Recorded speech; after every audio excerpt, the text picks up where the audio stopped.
It is a home field advantage like few others in the NFL, where the fans can be deafening as they will be today in their support of their beloved Seattle Seahawks. The Hawks began this day with a one-game lead on the 49ers and the Cardinals in the NFC West. The visiting Tennessee Titans are contenders too. They entered Week 6 just a game back of the Colts in the AFC South. And with that, we welcome you to Seattle. Hi, everyone. Greg Gumbel, along with my Hall of Fame partner, Dan Deerdorf.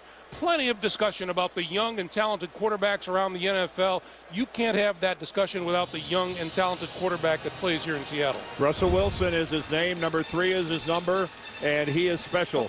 Titans head coach Mike Munchak says if we can't control him, we're in trouble. Well, controlling him is easier said than done. Look at his escapability coming out of the pocket, extending plays. He's an accurate thrower on the run as well.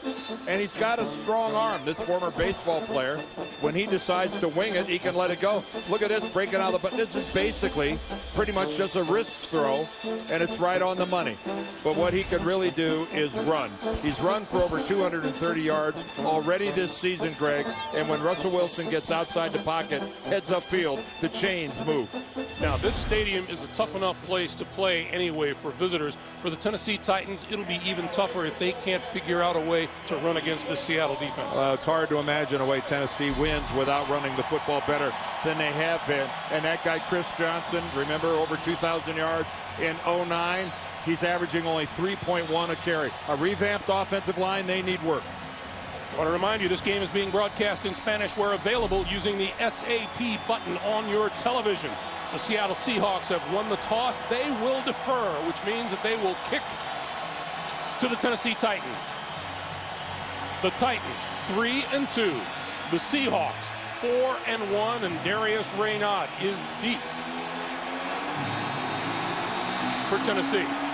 Why wouldn't you kick off? Let this offense get a taste of this 12th man here in Seattle.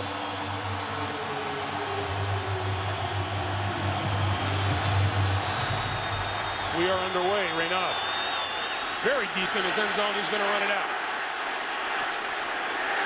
Tripped up before he hit the 15, forward to the 17-yard line. At quarterback for Tennessee, Ryan Fitzpatrick, who came on in relief of Jake Locker, who went down with a hip injury 2 weeks ago. Fitzpatrick with 2 touchdown passes, 2 interceptions so far. You can crank up the speakers at practice as loud as you want to. It's hard to replicate this noise here in Seattle. It's almost a physical wave of sound. Chris Johnson, nowhere to go. Stopped at the 17. No secret the Titans have had trouble running the ball. No secret the pressure is on up front, especially on center Rob Turner. And while they wait for Chris Johnson to come alive with the ground game, second-year wide receiver Kendall Wright, supplanting Kenny Britt outside, has given the passing game a spark.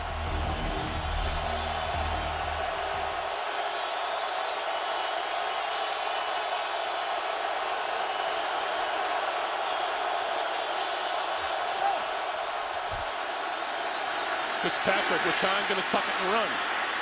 And he'll get a first down as he slides across the 25 out to about the 27.5, maybe the 28-yard line.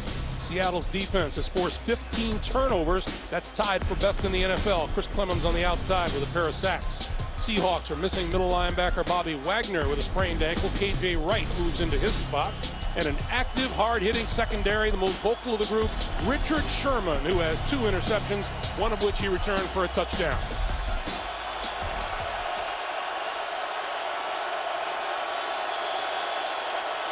Ryan Fitzpatrick showing us right away that Russell Wilson isn't the only quarterback on the field with legs today.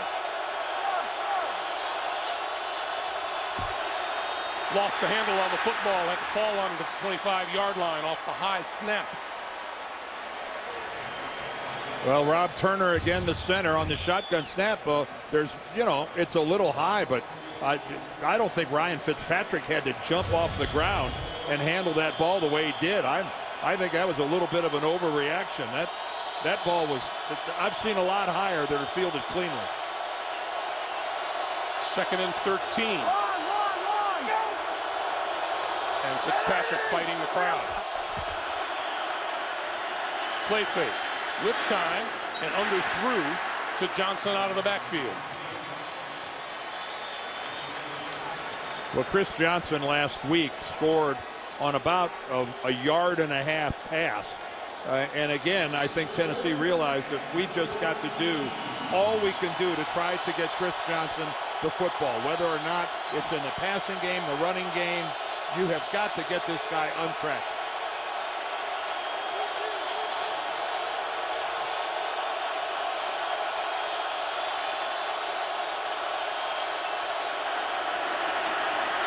Fitzpatrick, short pass, Johnson can't shake the tackler at the 25-yard line. Number 53, Malcolm Smith, making the stop. Well, Malcolm Smith elevated to a starter this week. They're missing Bobby Wagner in the middle. KJ Wright moves inside, and this is just a beautiful open field tackle. And when you get Johnson running parallel to the line of scrimmage, that's exactly what you want him to do. That speed does not come into play when he's in evasive maneuvers like that. Well done by Seattle defensively. Golden Tate back to receive the punt. Brett Kern will get it away between the 15 and the 20-yard line.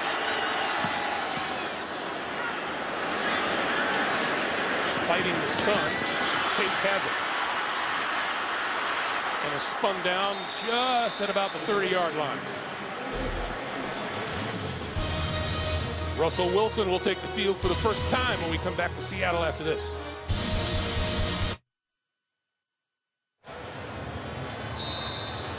Russell Wilson is the Seattle quarterback. 10 wins in 10 career starts here in Seattle. He can throw it, and he can run it, and he is a weapon. He begins in shotgun. Wilson throws. That's complete, 35-40, and across the 40, spinning to the 45-yard line is tight end Luke Wilson, the rookie out of Rice University. The Seahawks have had injury problems on their offensive line. They get center Max Unger back today. He's missed the last 2 games with a triceps injury. And in the backfield, one of the most punishing running backs in the NFL, Marshawn Lynch, has run for 3 TDs and has 1 touchdown receiving so far. Well, he mysteriously popped up on their injury report on Friday. Pete Carroll said, hey, no big deal, don't worry, he'll be out there. And out there he is. Wilson pulls it down, scrambles for about a yard just across the 45. Tennessee's 4-3 defense. Sammy Hill with a bad ankle. Antonio Johnson starts for him at tackle. Second-year linebacker Zach Brown, 3 sacks and a world of promise in his second season from North Carolina. And in the secondary, quarterback Alteron Werner began this day tied for the league lead in interceptions with 4. Cameron Wimbley that time caught Wilson trying to leave the pocket. It wasn't a sack. He got a yard on the other side of the line of scrimmage. But good defensive pressure and then good discipline by Wimbley. Lynch gets close to midfield. Brought down by Jarrell Casey. Well, that's a staple of this offense from a lot of different formations. And again, when you've got a guy who's as good on his feet as Russell Wilson, and then you've got a guy that can break tackles and actually, in some ways, intimidate some of the guys defensively, as can Marshawn Lynch. Not every running back can do that. On the slant, and that's batted down. Alteron Werner with the coverage on Golden Tate. Alteron Werner is the best cornerback that a lot of people outside of Nashville don't know a whole lot about. This guy is special, and he is peaking. He has climbed the mountain, and he's standing up there with the elite corners in the National Football League. Already 4 picks on the year. He's got a couple fumble recoveries as well. He is off to a great start here John in 13. Ryan to punt it away. Darius Reynaud calls for the fair catch. And will make that catch at about the 6.5-yard line. Just under 10 minutes to play in a scoreless first quarter. Chris Johnson, Tennessee, desperately trying to break him loose. The NFL on CBS is sponsored by Southwest Airlines. Find our fares online only at southwest.com. Chili's $20 dinner for 2. And by Bud Light, official beer sponsor of the NFL. On a bright, sunshiny, typically noisy Sunday here in Seattle, Fitzpatrick and the Titans from their own 7-yard line. Another high snap. And this one is buried at the 3-yard line. Red Bryant, number 79. Well, Red Bryant is a good run-playing defensive end. And again, now that snap was high, really high, and Ryan Fitzpatrick did a heck of a job one-handing it. Rob Turner at center has got to figure this out. That disrupts the play and kills it right off the bat. All the timing between quarterback and running back disappears after that acrobatic move. Chris Johnson, 2 carries for -4 yards so far today. 2nd and 14. Fitzpatrick going to throw out of his own end zone. Up the sideline, he's got a man open. And that is caught across the 30-yard line by Kendall Wright for a first down. Well, Kendall Wright, their first-round draft pick a year ago, is really coming on, and I mean coming on strong. And he's going to get by Brandon Browner right there. That little double move, Brandon Browner just caught flat-footed, and that ball was actually underthrown. Kendall Wright did a good job of slowing down and adjusting and waiting for the ball to get to him. 32-yard play out to the 35-yard line for a first down. Fitzpatrick on the slant. That's right again. And again, that's another first down. And Brandon Browner, all 6'4", 221, delivers a big hit. But keep in mind, you know, this drive started all the way back inside their 10-yard line. So nice job by Tennessee getting out of the shadow of their own end zone here. This is good stuff. These are some big quarterbacks here in Seattle, aren't they? Well, only if you think 6'3" and 6'4" is big. Everybody else in the NFL does. First down. Fitzpatrick rolls, throws, hits right again, and that is at about midfield. Well, Ryan Fitzpatrick on his feet, on the road. This is really good stuff by Dowell Loggins, the offensive coordinator. You've got a very mobile quarterback, even though he's 9 years in the league. Ryan Fitzpatrick, very light on his feet. And there is one disappointed guy in Jake Locker, a Washington native, played at the University of Washington right here in Seattle, and heard a couple weeks ago not able to bring his team out onto this field. He's a spectator probably for another 2 weeks or so, says Mike Munchak. 2nd and 6. Fitzpatrick on the move again, and he's going to keep it and run it out of bounds very close to the first down marker. And penalty markers fly. Richard Sherman was over there. Well, immediately when flags fly after the play was over, unnecessary roughness, number 25 defense for a late hit out of bounds. 15 yards will be added to the end of the play. Automatic first down. The crowd can boo all they want, but Richard Sherman is standing out of bounds when he lowers the shoulder into the lower legs of Ryan Fitzpatrick, who himself is already out of bounds. And it's just a fact of life in the NFL these days. Oh, well, you know, there was the hit. You know, they both were well out of bounds. That's going to draw a flag 100 times out of 100. First down now at the Seattle 30. Johnson can't find running room at all. 3-time Pro Bowler, 33 career 100-yard rushing games. You know, when we talked to Mike Munchak about it, you know, the Hall of Fame guard who's the head coach of the Titans, he talks about the fact that it's just not crisp blocking up front. You know, on the double teams, a guy gets through. On a slip block, a guy comes around behind. There have been so many instances where Chris Johnson barely makes it back to the line of scrimmage. 2nd and 9. Fitzpatrick again with time, going down the side for the end zone, diving and not being able to make the catch is Damian Williams. It'll be 3rd and 9.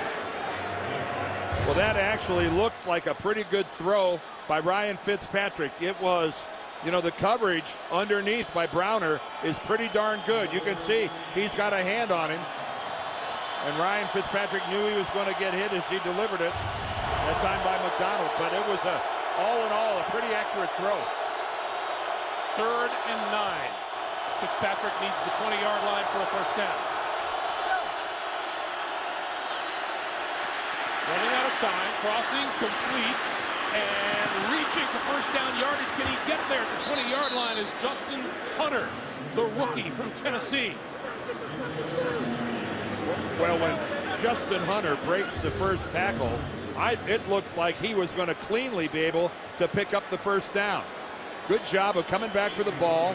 When he breaks that tackle right there of Sherman, it looked to me like he was going to get the first down, but then Earl Thomas comes in with a really sure tackle. That would have been an easy first down if it wasn't for Earl Thomas doing a textbook tackle. And with a half yard to go for a first down, Mike Munchak is going to go for the field goal here with Rob Baronis from 38 yards out. And the kick is good. When you're on the road, Greg, you cannot come out of a drive like that without any points. Tennessee draws first blood. 5:16 to play in the first. 3-0 Titans. The NFL on CBS is sponsored by Walmart. Get to Walmart and the October savings event going on right now. And by Ford. Only Ford gives you EcoBoost fuel economy and a whole lot more. 5:09 to play in the first quarter. Russell Wilson and the Seahawks start at their own 19-yard line. Wilson with the key. 25, blocker in front of him, and slides down the way the professional baseball player who used to be in the Colorado Rockies organization learned to do. Well, that's a classic read option. And right there, the defensive end comes up and takes on Marshawn Lynch. That leaves a crease to the outside, and there's the old baseball player.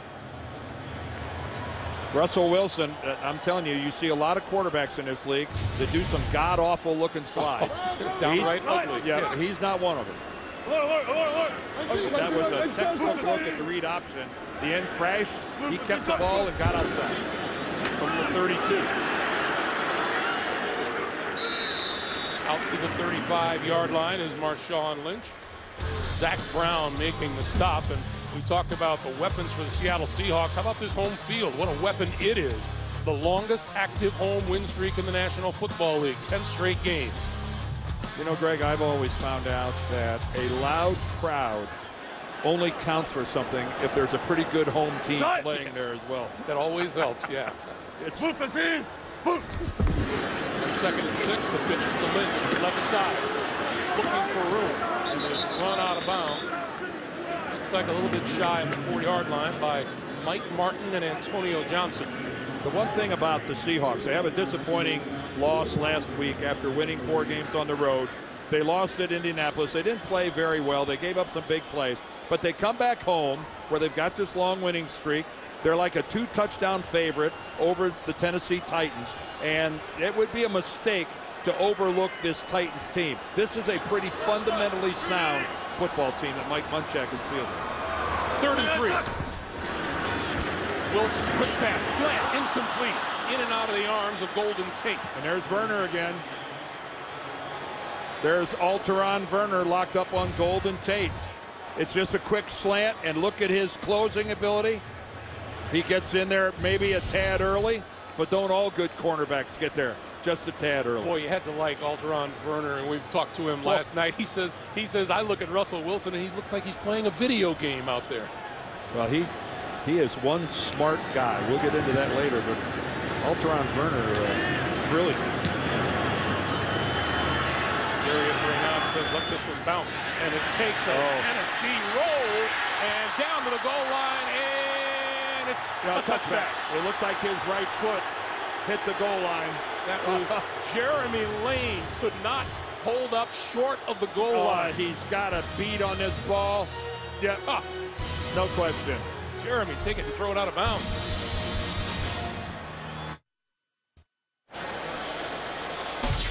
Hey, start your Monday night with a great new hour of comedy. How I Met Your Mother and Two Broke Girls at its new time, followed by a special Big Bang Theory tomorrow beginning at 8, 7 Central only. CBS. 3 minutes, 13 seconds to play in the first quarter, which has seen really the Tennessee offense have the better of things, and the Tennessee defense showing itself to be pretty formidable too. Well, the one thing about the Titans when they're on the road against Pete Carroll's club in an environment like this, you just got to play a clean game. You can't. You have no chance of winning if you lose a turnover battle. That's just not going to happen. And you know, this is a team that the first 4 games of the year didn't have any turnovers, and then they had 3 last week, and that's why they lost to Kansas City. Turnovers today for the Titans are going to be a big problem. Take a look at both of these teams right here, number 2 and number 3, in the best turnover differential in the NFL this year. On their own 20-yard line, Fitzpatrick back to throw, time, throwing, and intercepted at the 42-yard line by Earl Thomas. You were talking about turnovers. And Ryan Fitzpatrick has to be just ready to kick himself in the seat of his pants if he was that flexible, because he's got a wide open receiver, Nate Washington, and he just sails it over his head. That is an easy completion to Nate Washington. Look at him. There's not another Seahawk defender in the frame. And it's just a clean overthrow right to Walter Thurman, the slot corner. That is a Ryan Fitzpatrick gift to the Seattle Seahawks. Not only is that the 10th straight game with a takeaway for the Seahawks, it's their 16th of this season. That's tied for second best in the NFL. I think I misspoke there. Earl Thomas had the interception, but man, what a gift. Seattle now at the Tennessee 42. Lynch. Maybe 3 just inside the 40 to the 39. Hard yards there from Marshawn Lynch. These Titan defenders all week long had to watch highlight reels of Marshawn Lynch, the courtesy of Greg Williams, their special assistant on defense, who's seen the havoc firsthand that Lynch can deliver on a football field. Yes, and he saw it in New Orleans firsthand. On 2nd and 7. This is Lynch once again.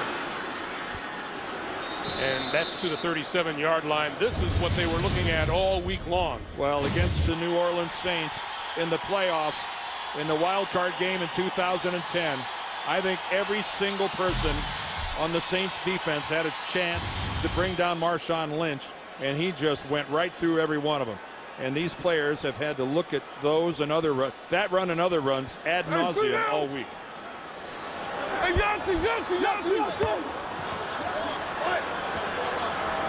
Third and 5. Double.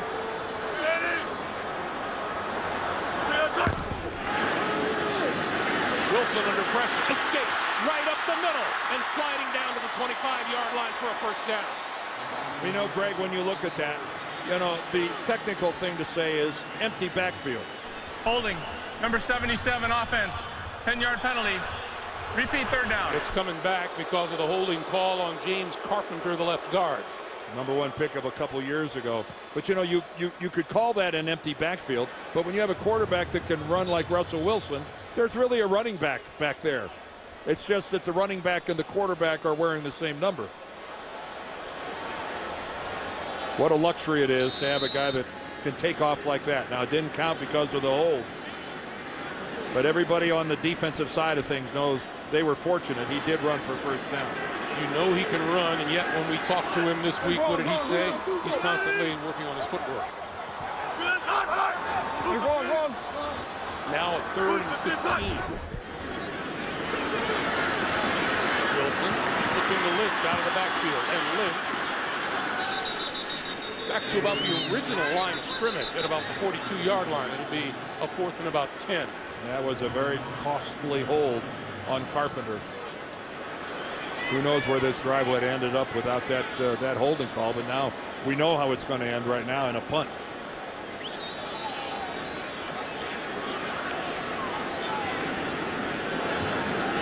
John Ryan Ready to kick it away to Darius Reynaud.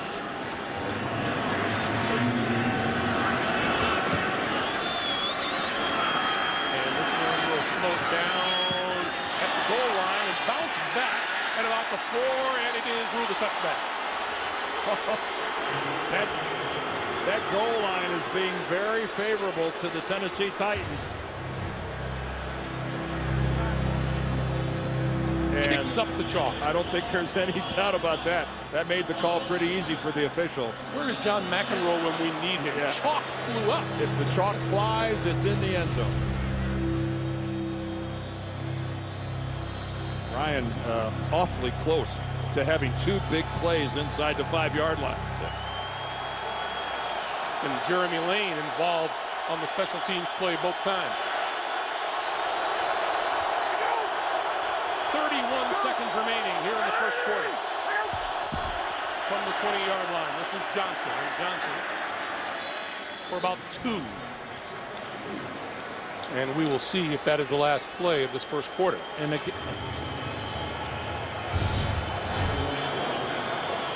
well, there is, I'm trying to come up with the proper adjective to describe that attempted block by Kendall Wright. An ankle grabber. Kind of resembled a tumbleweed, didn't it? We've come to the end of one here in Seattle. Seahawks not able to generate anything. Tennessee has a field goal. It's 3-0. We're back after this. You're watching the NFL on CBS.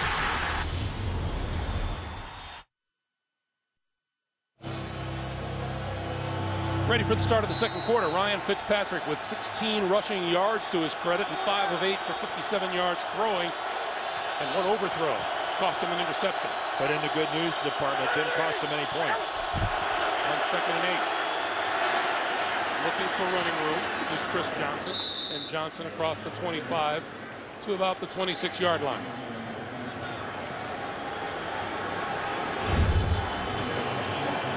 Well, you can see, looking at the right, that Ryan Fitzpatrick since 2011 joining a list that nobody wants to be on. And keep in mind, at the beginning of this season, he wasn't even the starter. Jake Locker was the starter.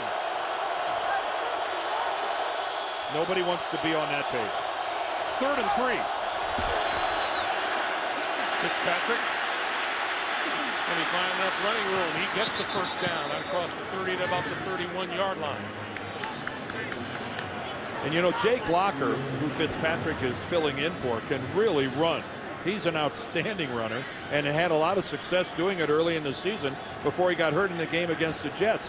And you'd think, well, wow, that's really going to suffer now that we've had to go to an older guy in Fitzpatrick at quarterback. But Ryan Fitzpatrick, I think, has caught the attention of the Seahawks defense. It's caught our attention, too. Yes, well, and he's outrunning Chris Johnson and everybody else. This is Johnson. You know, Dan, we've talked about this before relating to Chris Johnson, that they'll keep pounding away in hopes that he just finds that one little crack and then he's gone. Well, you know, Greg, what used to happen is that's exactly what would happen. They'd pound away, and then he'd break a big one. Well, guess what? Recently, the last year or two, he pounds and pounds and pounds, and the big one doesn't come with any regularity. That's been the biggest change. And as you pointed out, this Tennessee franchise has been known for its offensive line in past years. They've had their problems of late. 2nd and 8. Fitzpatrick throws far side of the field, and that's grabbed by Damian Williams. And that's going to be out to about the 37-yard line, maybe about 4 yards short of a first down.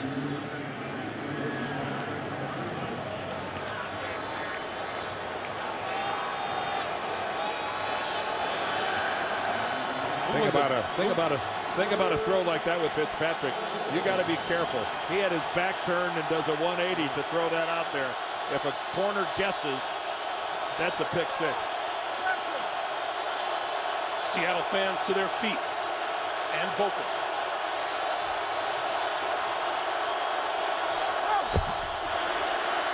Fitzpatrick on the slant and going up for it and making the catch across the 45 to the 47 is Williams once again. And again, it's another ball that is a little higher than Ryan Fitzpatrick wants to deliver it. My mistake. That's Kendall Wright. Yeah, good job by Wright. The ball's high and a little bit behind. So, you know, that's not a throw that Ryan Fitzpatrick feels all that great about. He loves the fact that his receiver went up and got it, but that ball was a bit inaccurate, and that was fortunate to be a completion.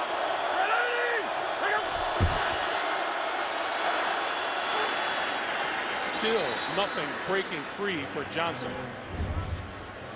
And again, we talked about this Tennessee running game. All new middle of the line. Levitri signed. Warmack drafted. Delaney Walker, a very good blocking tight end, is acquired. And they picked up some running back depth in Sean Green and Jackie Battle, although Sean Green was hurt in the opener and hasn't played since. And there you look at it, 3.7 yards a carry. But again, that number is bloated because of the effect of Fitzpatrick and Locker running from the quarterback spot. And there's a false start on Levitri. False start, number 67, offense. 5-yard penalty, second down. You know, they love that here in Seattle. Greg, things aren't going really dandy in your running game if you count on the rushing average of your quarterback to elevate your sets. That's not how you draw it up in training camp.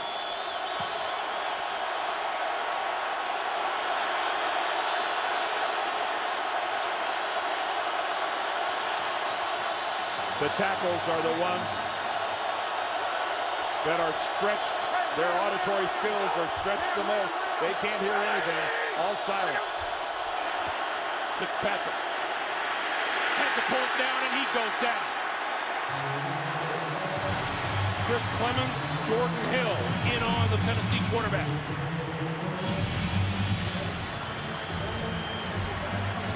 The big number 70 in there at right guard is Chance Warmack, and it looks like he's lost his shoulder right there in the middle of the screens. He's 70.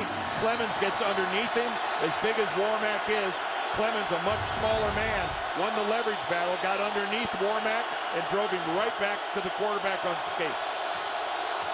And now Fitzpatrick has to operate from the shotgun on 3rd and 19. A punt's not the end of the world here. Johnson shakes one tackler, not the second. And that's a very conservative play.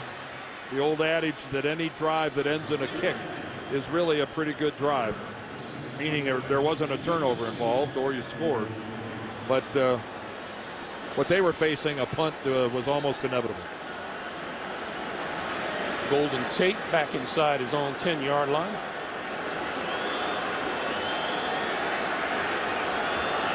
And Brett Kern to kick it away.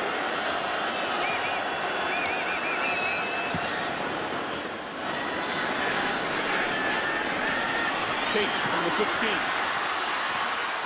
Spinning out of trouble up the sideline and out of bounds at about the 25-yard line. Seattle wants a penalty call on the sideline. No flag down. Russell Wilson and the offense back on the field when we come back to Seattle, Washington.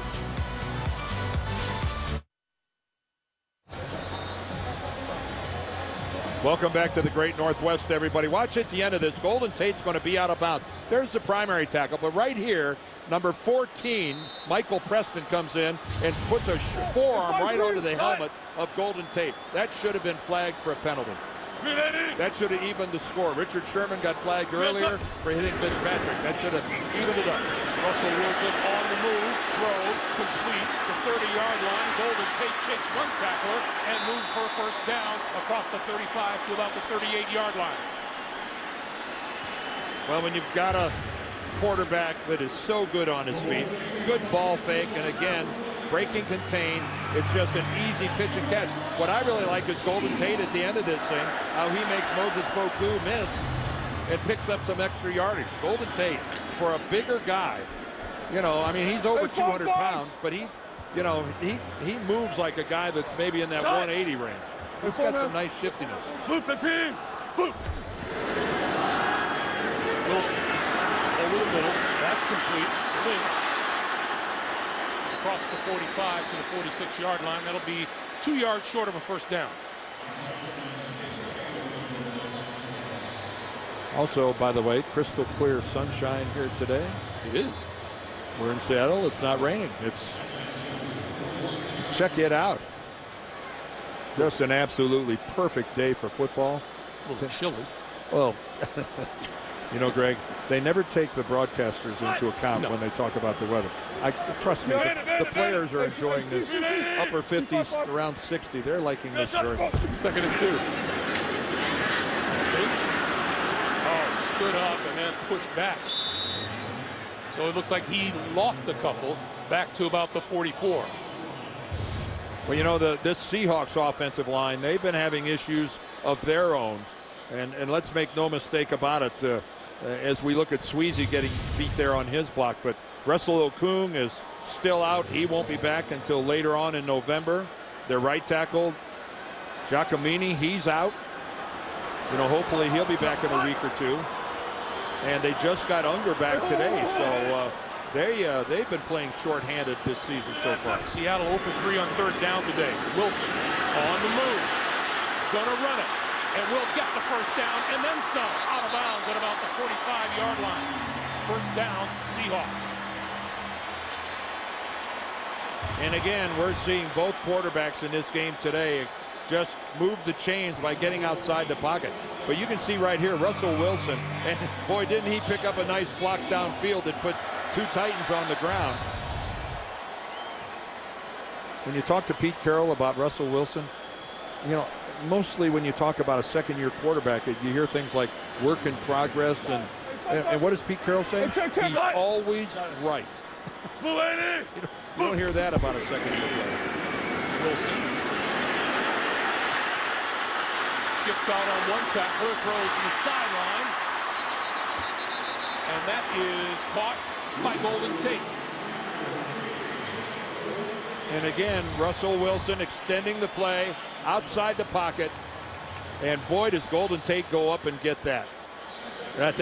He goes up and catches this football at the highest point. I think that Golden Tate thought he was standing out of bounds on the first effort. Time stood still.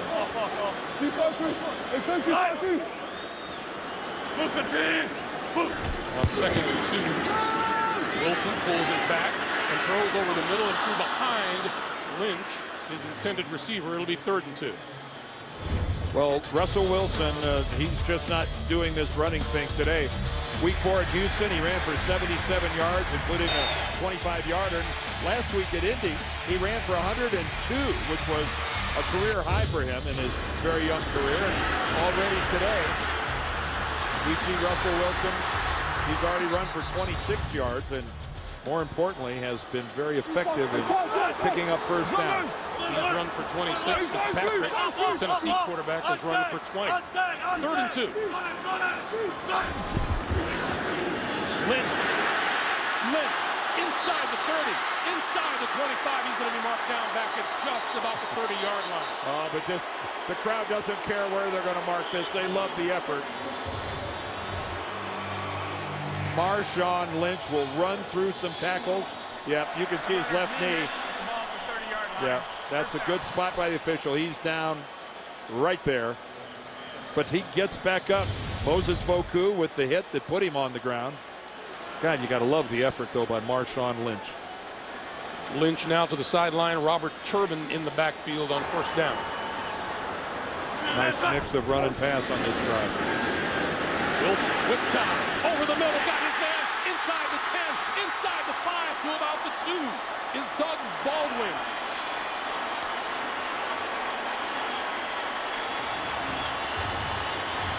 Well, Doug Baldwin loves to run out of the slot. He even gets rerouted a little bit by Moses Foku. But if you're asking Foku to run downfield, Russell Wilson, look at him, look left, and then he comes back to the middle of the field when he sees Baldwin have 2 steps on the linebacker. Moses Foku is going, don't do me any favors, that I got to chase this guy downfield. 1st and goal. Wilson rolls and throws and complete inside the 5-yard line to Jermaine Kearse. Well, excellent job there by Tennessee.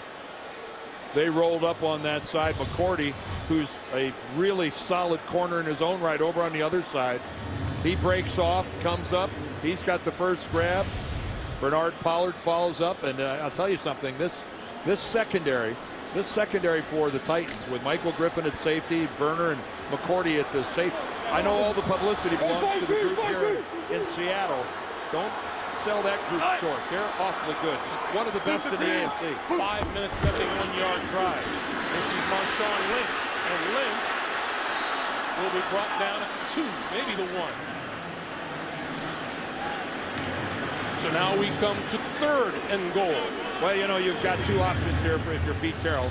You've got the guy who does heavy lifting in Marshawn Lynch, but you also have the edge buster in Russell Wilson. So Darrell Bevell, the offensive coordinator, he's got multiple options here. And Mike Munchak, when we talked about Tennessee or Seattle in the red zone, said you've got to keep an eye on Russell Wilson. You got to, because he can just break contain. But Marshawn Lynch, he is tough to keep out from a yard away. Wilson on the move, keeping and diving, and he'll come up short.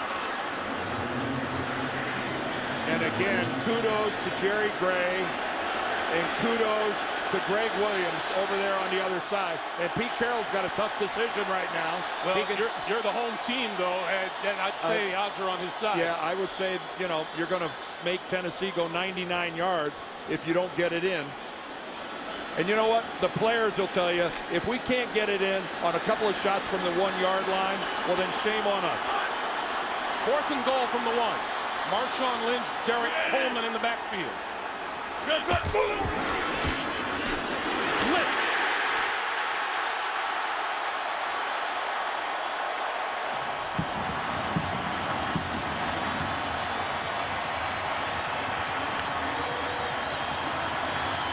Fourth rushing touchdown of the season for Marshawn Lynch. Well, he gets a good block out front by his fullback Coleman, and then a decent surge on the left. Nothing extraordinary, but when you've got a guy like Marshawn Lynch, 4th and 1 looks a whole lot shorter when you can hand it off to a beast like that.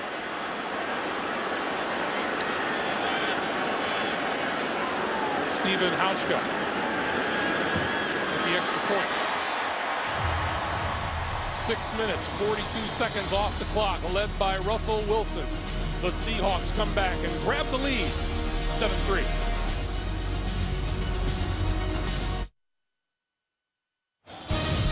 The NFL on CBS is sponsored by DirecTV. If you call yourself a sports fan, you gotta get DirecTV. CenturyLink, your link to what's next. And by Pepsi. Live for now.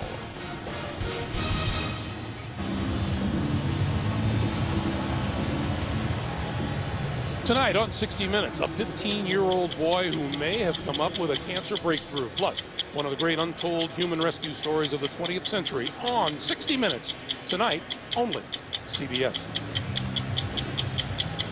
Well, both clubs have all 3 timeouts remaining. That comes into play for Seattle more than it does Tennessee at this point, because if Tennessee doesn't do much of anything on first down, I would suspect that Seattle's going to start burning some timeouts. They've got a 2-minute warning in front of them. Greed is a good thing in the NFL. If you could get one more possession before halftime, try it. The Tennessee Titans have scored 31 points in the last 2 minutes of a half, and that is the most in the NFL. Darius Raynaud, 5 yards deep in his end zone. Across the 20, out across the 30, and bulls his way close to the 35-yard line. That's a terrific return by Darius Raynaud. Stephen Hauschka, well, you could say he made the tackle. I wouldn't say that's a tackle.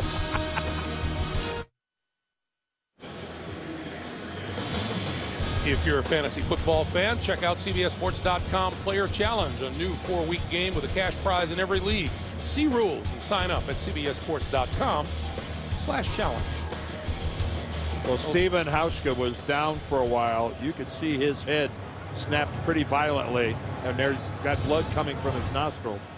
Right there, just look at it, as he wasn't prepared to be hit with that kind of velocity and force from Darius Raynaud. able to walk off the field from the 35-yard line now. Fitzpatrick looking, sideline, incomplete. His receiver, Kendall Wright, slipped down. Yeah, and that was almost an interception by Walter Thurman. The receiver's on the ground, and if that ball would have been just a little bit more towards the sideline, the only guy that could make a play on that would have been Thurman.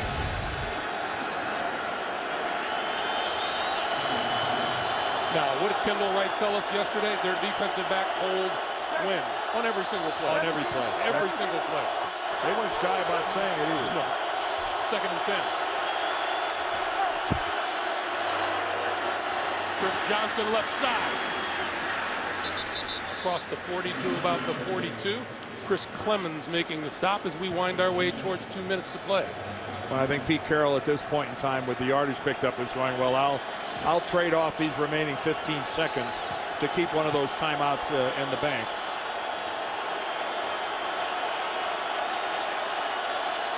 So that's where we'll be at the 2-minute warning.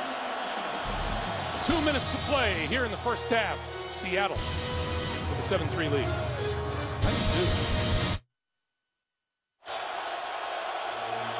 As we mentioned a few moments ago, these Titans have propensity to score points in the last 2 minutes of a half. 3rd and 3. Chris Johnson in the backfield with Fitzpatrick, who will throw it. And that is complete over the middle to Damian Williams for a first down just short of the 40-yard line. Clock continues to move. Both teams 3 timeouts remaining. Well, the Seattle Seahawks a little too preoccupied with keeping everything in front of them. That time they were allowed to have that underneath pattern be wide open.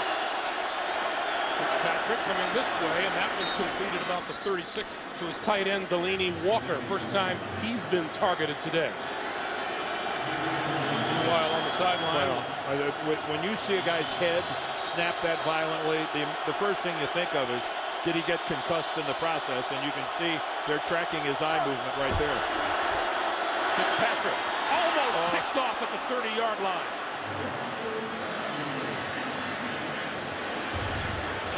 Walter Thurman almost has a touchdown. He has that ball right on both hands. You won't get many looks at it like that. 3rd and 4, minute 12 to play. This should be 14-3 Seattle right now.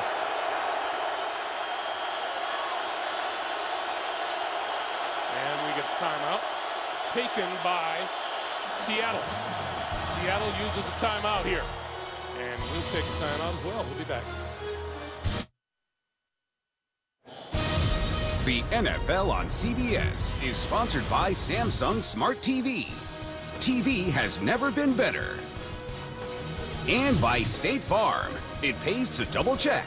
Talk to your agent today.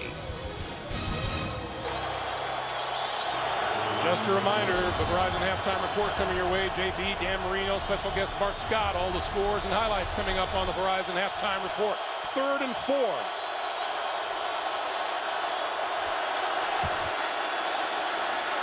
And we get a whistle. That pass will not count. We get looks like a false start against Tennessee. Carl Cheffers is our referee today. False start. Number 67, offense. 5-yard penalty. 3rd down. Left guard Andy Levitri. And Levitri, a good football player, and was a nice free agent acquisition for Tennessee coming over from Buffalo. But again, it hasn't happened in the middle yet with Turner at center, Levitri at left guard, and big Chance Warmack at right guard. And when I say big Chance Warmack, I'm not joking. That is Levitri's 2nd false start today. 3rd and 9.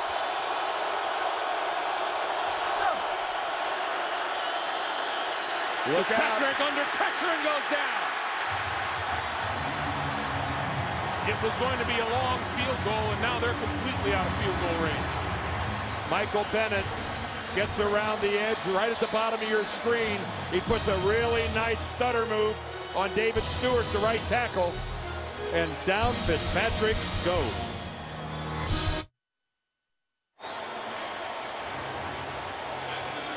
4th and 17 now. And Tennessee with all 3 of their timeouts remaining. Seattle with just 1 as they get the football. Well, they're going to get the football back, Greg, but they don't have a kicker. Hauschka went to the locker room, and John Ryan, their punter, is going to get pressed into duty. But this was a couple of moments ago. Stephen Hauschka went into the locker room, and Ryan is the backup place kicker, also their punter. So it's going to require a lot of change. Let's see what kind of field position Seattle comes out of this punt with. Dropped the football and tripped up and threw it. Oh.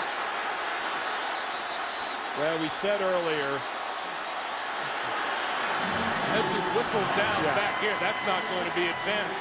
But what a move by Brett Kern, and not a very good one either. That was as dangerous as they come. It was a field goal when Garo Yepremian threw it up in the air. He just dropped the ball. He just dropped the ball. He's down. That play is over before that ill-fated and not thought-out throw, but that perfect snap right in there. And right now, if I'm Pete Carroll and I'm Darrell Bevel, I'm thinking touchdown. I'm thinking I got to get this thing into the end zone here because I got no kicker. Now, I am not in a position to tell you how good John Ryan is, but he's being pressed into duty.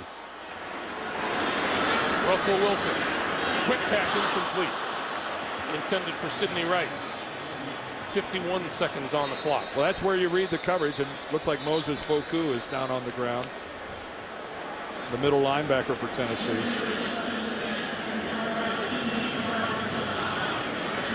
Let's see if we can find out what happened to Foku.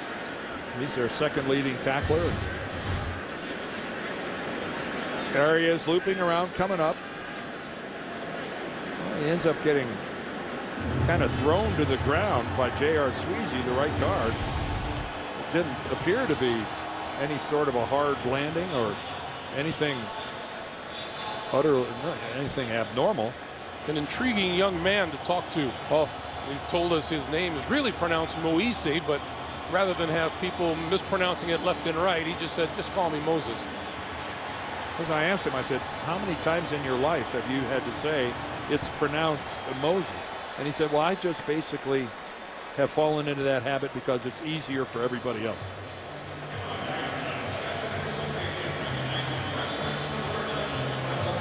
Well, I would still think that Seattle is going, the only sure thing here is to break the plane of the goal line. Because a field goal being kicked by your punter has all kinds of adventure attached to it. Yes, it does. So I would think that Darrell Bevel is, he's thinking, what do I have to do to get it down there? Robert Turbin in the backfield with Russell Wilson. Wilson flips, and that is complete to Turbin out of the backfield. 25, 20, diving inside the 20 to the 18-yard line. Clock is moving. Well, Seattle's only got one timeout, so they can't use it here. So get up there. Russell Wilson can either call a play really quickly or spike the football. Well, he's not going to spike the football from the shotgun. And a whistle and penalty marker. And a false start.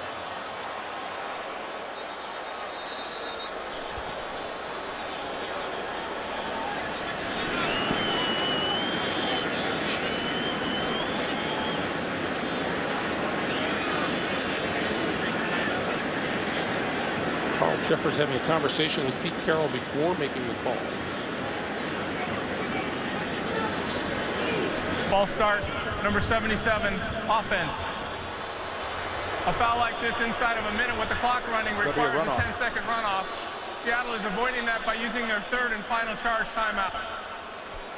And that's all they have left to them to do that, because if you commit a penalty in this situation that stops the clock, there's a mandatory runoff. So Pete Carroll can avoid it by using his last timeout. And there's John Ryan, and that graphic kind of speaks for itself, doesn't it? Looking ahead to his first ever field goal attempt.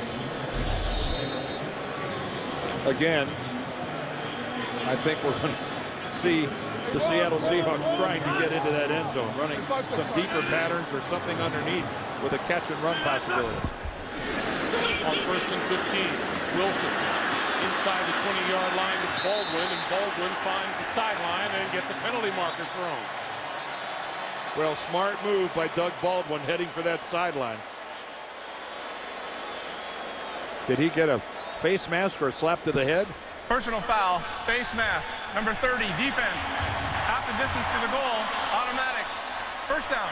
Well, Jason McCourty, you can see he had his hand on the face mask. You can touch the face mask, but if you have it to the point where the head turns and you've pivoted his neck, that's a penalty. That's a great way for a guy to get hurt. So all of a sudden, here's Seattle inside the 10-yard line. And Titans showing all kinds of charity here in the final seconds of the first half. No timeout, so. Wilson throwing, complete to Turbin. Turbin inside the 5. Get up there, gotta hurry. Wilson getting his team lined up and spikes it with 2 seconds to play. There was a little delay from the officials. A little delay from the officials, and Russell Wilson was late getting back under center. Pete Carroll's a little unhappy.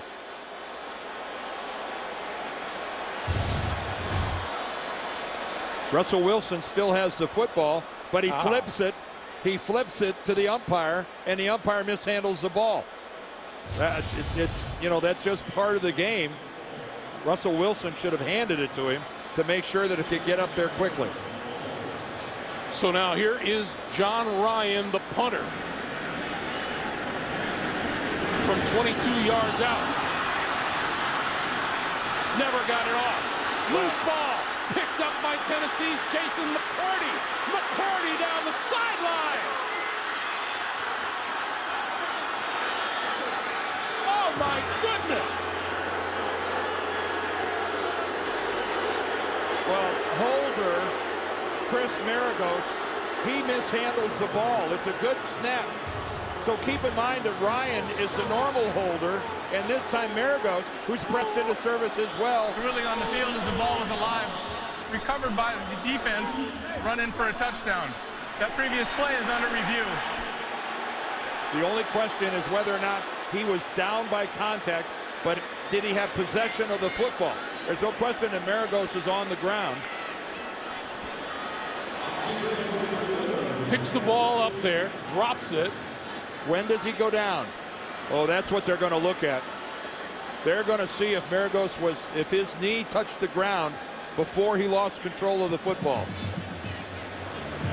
Also, what might play into this, Dan, is whether or not it looked like being an attempted forward pass. Either way, it was ugly. Now let's again see from this angle. Let's look at the knee of Maragos. When does he go down? If we could get a good close look at that and try to freeze it maybe.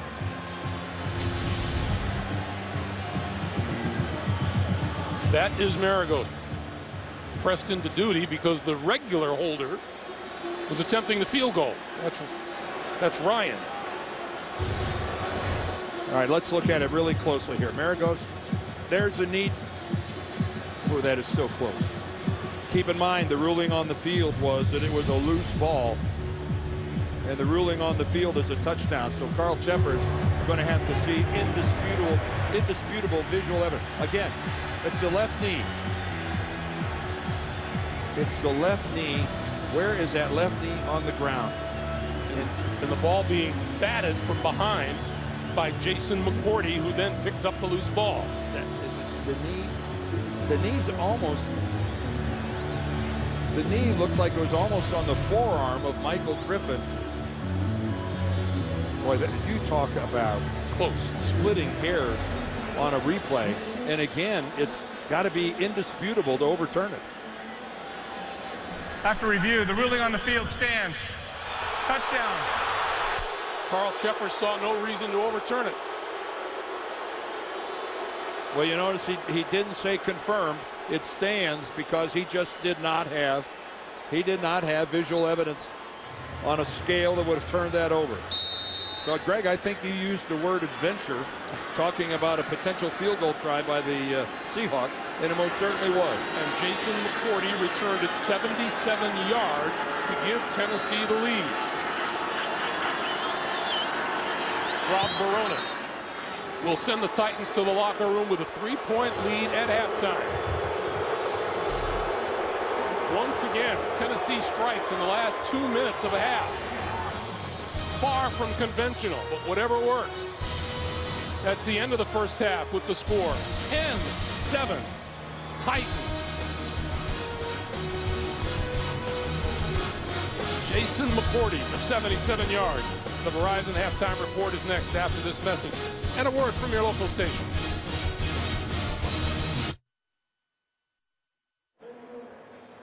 The ball's high and a little bit behind.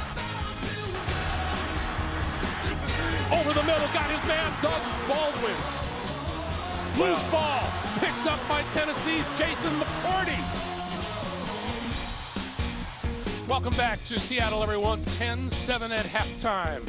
Tennessee with the lead on the Seattle Seahawks. Diet Pepsi encourages fans to bid on pink gear to benefit the NFL's A Crucial Catch campaign. Show you're fan enough by visiting NFL.com/auction to bid for pink.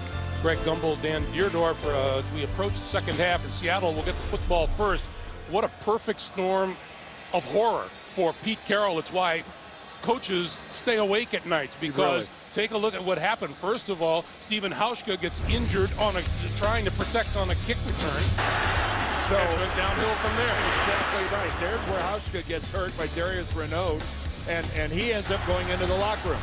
And then they have trouble spotting the ball, although they do get it killed with 2 seconds left. But then keep in mind there are 3 critical components to a kick: the hold, the kick, and the snap. And in this case, 2 of the 3 were changed. The holder goes to the kicker, and they have to bring in a new snapper, and Maragos just mishandles the football. And you're right, it's just an absolutely catastrophic turn of events for the Seattle Seahawks. Meanwhile, Stephen Hauschka, as you see there, is back onto the field. So we presume that he will be available, although we don't know for sure. We haven't gotten an injury update yet. I'm sure he gets Pete Carroll's vote.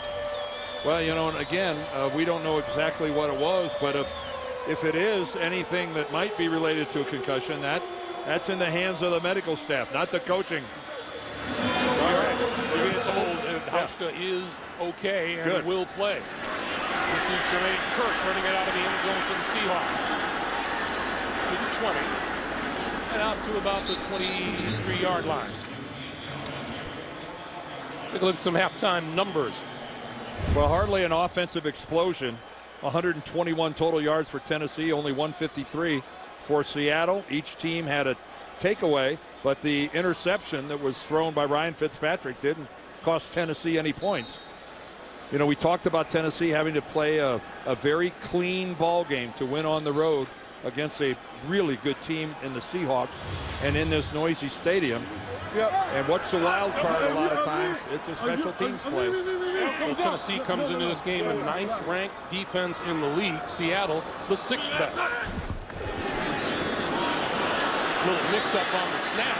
Russell Wilson throws to the sideline. That's Golden Tate. And Tate down at about the 27 or 28-yard line. Jason McCourty making the tackle. But let's go back to that snap. Well, Russell Wilson, yeah, you can see the snap way out to the right. It's almost easier for Marshawn Lynch to take the snap. That was a that was a case where Max Unger, remember, he hasn't been in the lineup for a while because he had a triceps injury. That baby was offline. Not the first ugly snap we've seen today. First ugly one by the Seahawks. Wilson on the move and throws it away. He was being chased by Patoatua and Akeem Ayers.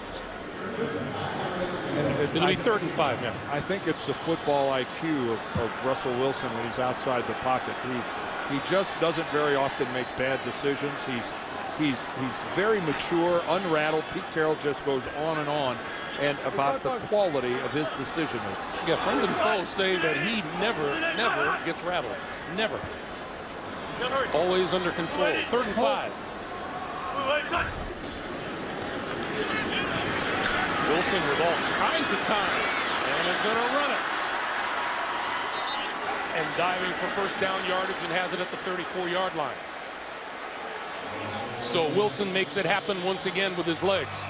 Well, this time Tennessee, Jerry Gray and Greg Williams, they're only going to bring a 4-man rush, and they're going to sit back in coverage, and it was an excellent job of pass protecting up front by the line. And again, there's the wild card. Now, there's no slide from Russell Wilson. He knows that if he goes into that feet first slide, they spot the ball exactly where he touches the ground. He knew he had to dive for it to pick up the first and 10.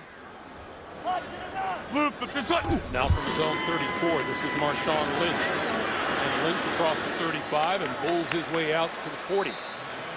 And over the 40 is the 41-yard line. Boy, that's old-fashioned power football, isn't it?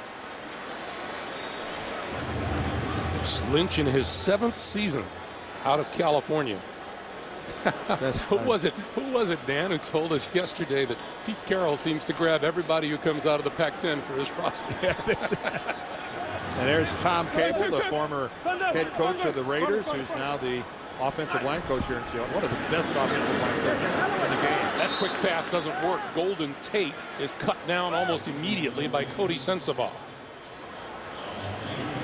And again, we talked earlier about the fundamental soundness of this Tennessee football team. They're not spectacular. They're not just a human highlight reel waiting to happen. But they play grinded out, conservative, but fundamentally sound football. Much like Mike Munchak's Hall of Fame career. Wilson on 3rd and 6, outside, incomplete. And a penalty marker flies from the secondary.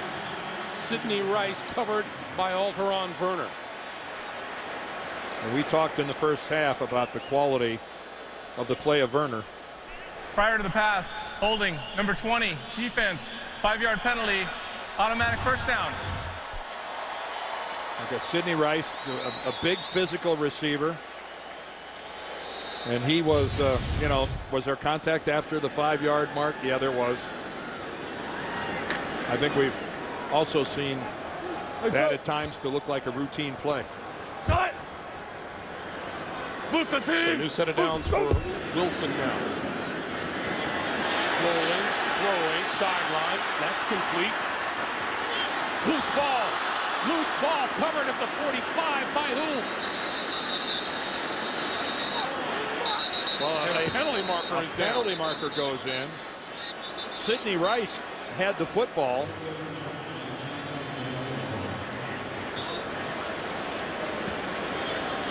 And the officials are huddling before coming up with any kind of a call. Well, you don't see this very often, where a flag is thrown basically concerning the fight for the football.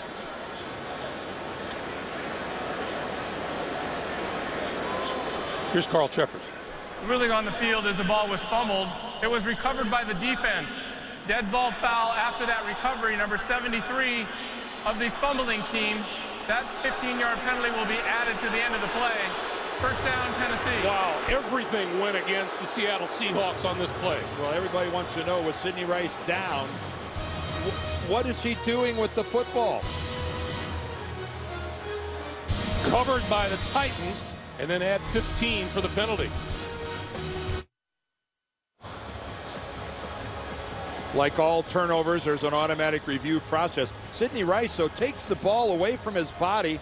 I don't know if he's trying to reach for a first down, but it hits the helmet of Moses Foku and squirts away from him. He was so close to being down, but it appeared to me that was a fumble. After review, the ruling on the field is confirmed. The ball was coming loose prior to a body part being down on the ground. First and 10, Tennessee. And there aren't many teams in the NFL who take more advantage of turnovers than the Tennessee Titans. Well, that just wasn't a smart play by Sidney Rice.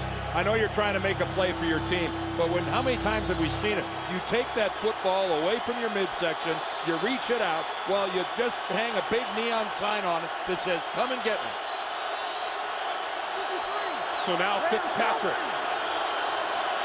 and the Tennessee offense at Seattle's 39. Deep drop, plenty of time. The pass through the hands of Kendall Wright. It'll be 2nd and 10. Well, that's an easy completion. And again, Ryan Fitzpatrick, I think that ball was too hot and too high. It just that is just pitch and catch, and he's got to be really disappointed in that throw.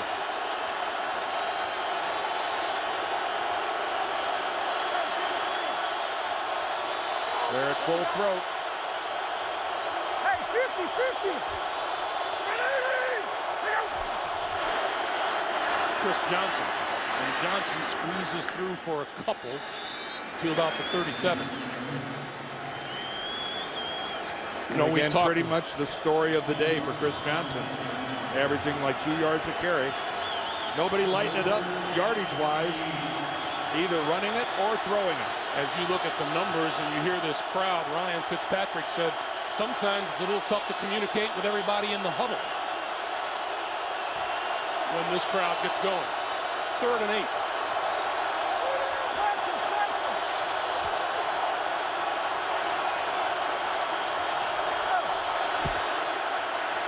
Fitzpatrick this side of the field, and Kendall Wright wasn't looking.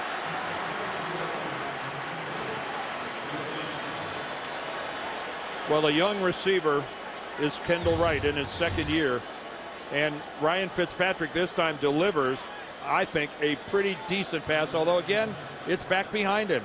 It is behind him. When I looked at it again at that angle, again, that was not a decent pass by Ryan Fitzpatrick. I stand corrected. He has been having some accuracy issues today in throwing the ball. Tennessee's 22nd 3rd and out on the season. Only Jacksonville's 27th. More. Golden take. Gonna let this one bounce. And the Titans are going to kill it deep. Colin McCarthy. 10:53 to play in the 3rd. The NFL on CBS is sponsored by Southwest Airlines. Find our fares online only at southwest.com. McDonald's, I'm loving it. And by Acura. Meet the extremely new 2014 MDX at Acura.com/MDX. We remind you, don't miss a new episode of the hit drama Person of Interest. New night and time, Tuesday at 10/9 Central, only CBS. Told you at the start of the day, both these teams very much contenders. Seattle with a 4-1 record.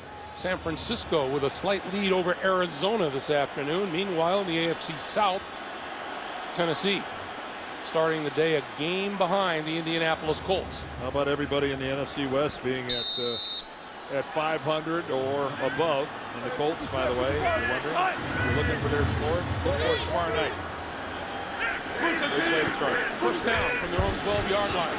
Wilson, quick pass. That's complete. Derek Coleman, loose football, and it's out of bounds before anybody can cover it. Jason McCourty with the hit. I think McCourty, because he put the helmet right on the ball. Well, no, the shoulder. And Coleman got very fortunate that he was close enough to the sidelines that the impetus of the ball was going to take it out of bounds. Again, Jason McCourty, he and Alteron Werner are just a special pair of corners. And they've got a ways to go. 5th and 4 to your players. We've got a lot of good corners in this game. Yes, we do.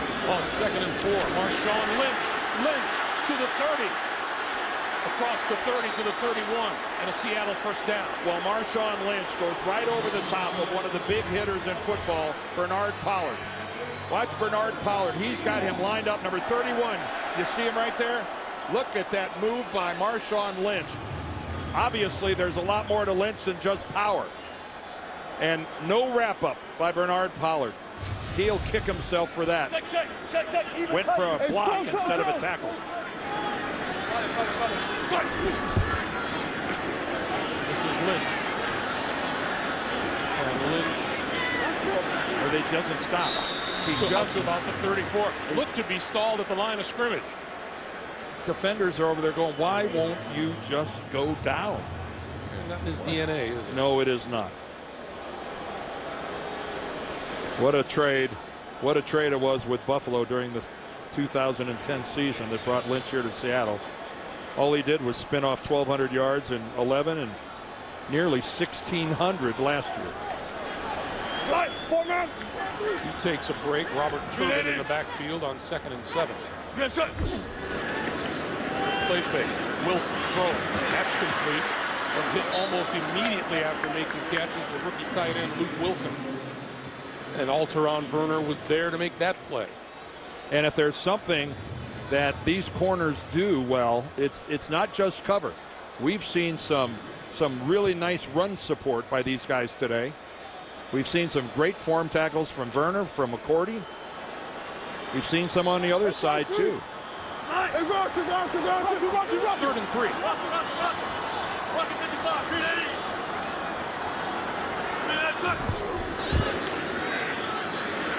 Wilson, quick pass, and that is complete to Doug Baldwin, and that's enough for a first down at the 42.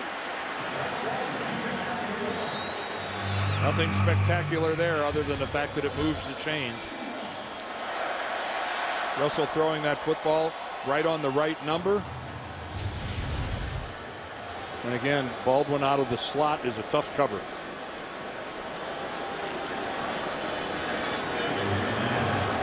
Hey, Tom! Hey, triple!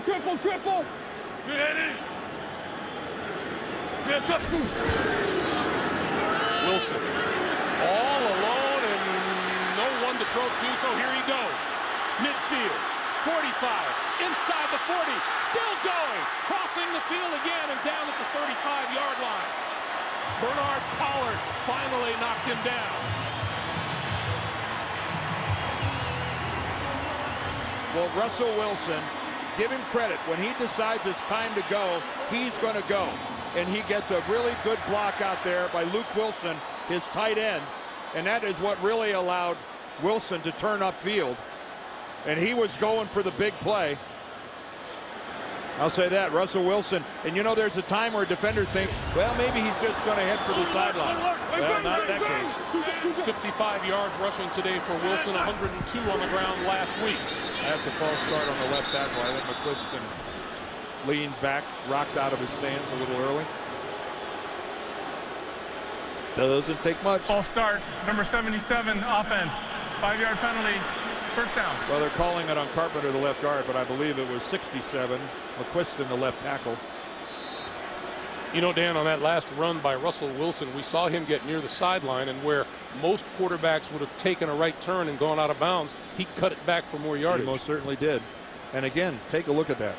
The most productive ball carriers in this game today are Russell Wilson and Ryan Fitzpatrick.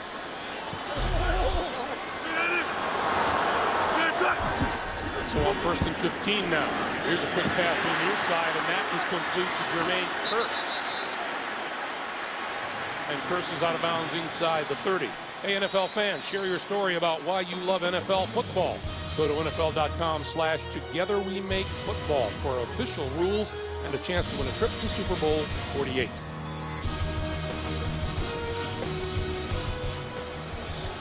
Pete Carroll was telling us Jermaine Kearse has been doing some really special things. Yeah, only, he had a blocked punt last week at Indy. Yeah, only 4 receptions coming into today.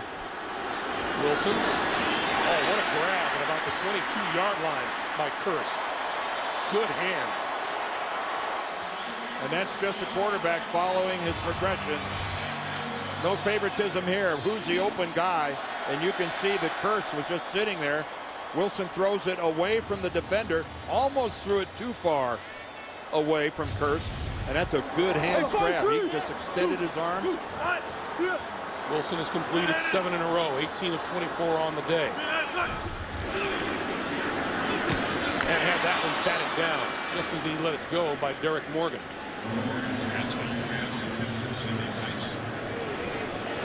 So it'll be 2nd and 10 with 5.5 to play, and Hauschka back on the field and back swinging his foot. Good to see. Yes, it is. And again, we don't know if Ryan would have made that field goal. It never got to that. The mishandled snap. Hey, see. Hey, Nipped that attempt in the bud. It turned into a nightmare for Pete Carroll. 2nd and 10. Clink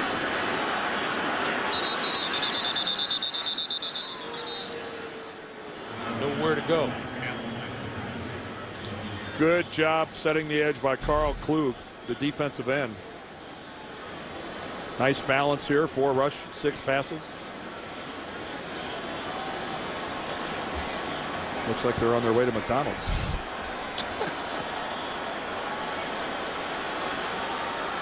Five minutes to play in the third.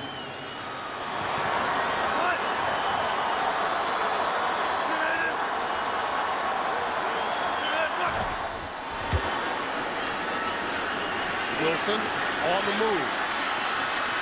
Throws, and that's complete inside the 15-yard line. Doug Baldwin out of bounds at the 13. And that is about a yard short of a first down. So what does Pete Carroll do here? Boy, when you're a defender out in space, and it's Akeem Ayers, number 56 this time, what a lonely feeling.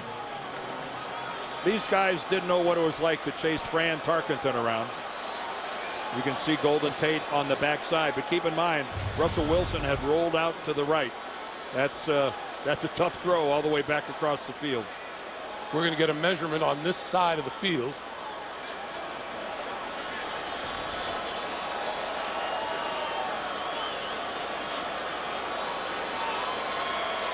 You By don't that see, much. Yeah, you don't see measurements that are very often where they're a full yard off. But a coach can ask for it. So Hauschka's on the field. We presume he will attempt a field goal. He has hit 25 in a row from 40 yards or less. And we'll get his holder back doing what he does best other than punt, John Ryan. And I'm sure Ryan, looking at Hauschka, is going, this is just fine with me. Nice to see you back.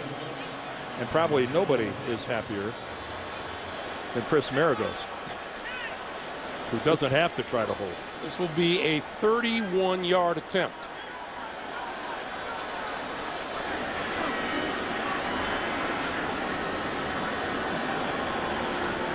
Pete Carroll would like nothing better than the defensive line of the Titans to jump. Hauschka from 31 yards. And it's good. 26 straight field goals for Hauschka from inside 40 yards. 4:27 to play in the third, and we're tied at 10.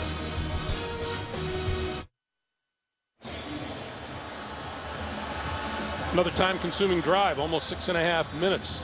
Seattle goes 75 yards in 12 plays. Hauschka with the field goal, and we're tied at 10 with just under 4.5 to play here in the third quarter.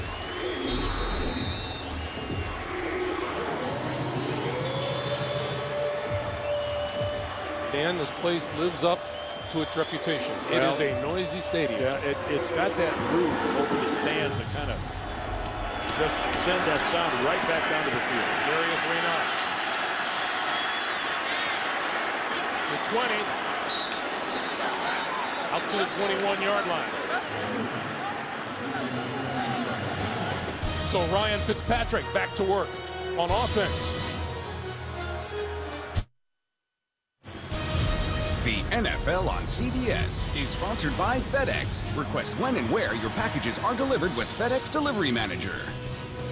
And by oneandone.com. Pre-reserve now from over 700 new domains with oneandone.com.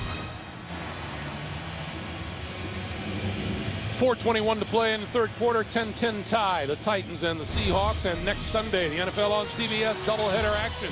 Dan, you and I will be in the Meadowlands as the Jets host the New England Patriots, and then doubleheader games, Baltimore at Pittsburgh, Joe Flacco and the Ravens, then Roethlisberger and the Steelers, or the Texans taking on the Chiefs. Check your local listings. It all begins with JV, Dan, Shannon, Boomer, and the coach on the NFL Today, presented by Southwest Airlines. How do you think things are going in Houston right about now? Here's Chris Johnson, and Johnson breaking free. And out to about the 30-yard line. It'll be about a yard or so short of first down. Well, that's the longest run of the day for Chris Johnson. 7 yards was the one previously. And keep in mind, he's only averaging less than 2 yards a carry.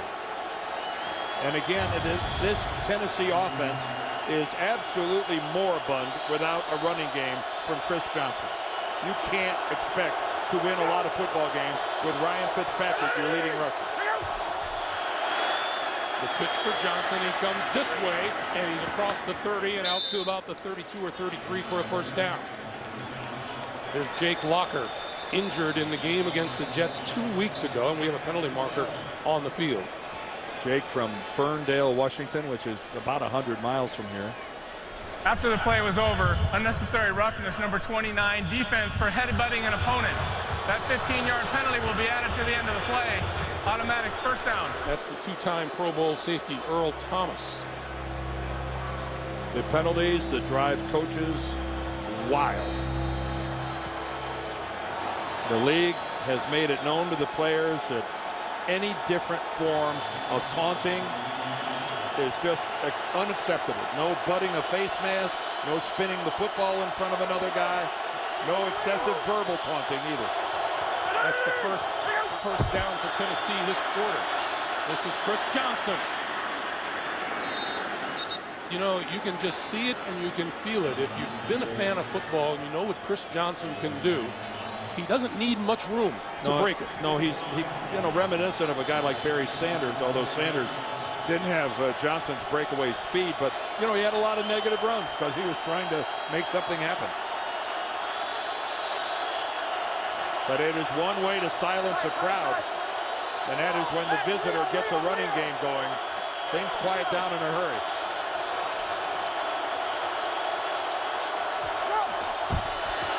Fitzpatrick looks left and then over the middle, up in the air and incomplete. And again, Chris Johnson to this point has 12 carries for a grand total of 33 yards. And he's just not found much in the way of a crease at the line of scrimmage. Nobody will ever say Chris Johnson is shy. He'll stick his head in there, he'll lower his shoulder, and he'll get 2 ugly yards. But again, averaging less than 3 yards a carry so far in this game, even with a couple good runs that we've seen on this drive. Well, the Tennessee Titans have gotten backed up now with a holding call, so the line of scrimmage is their own 42.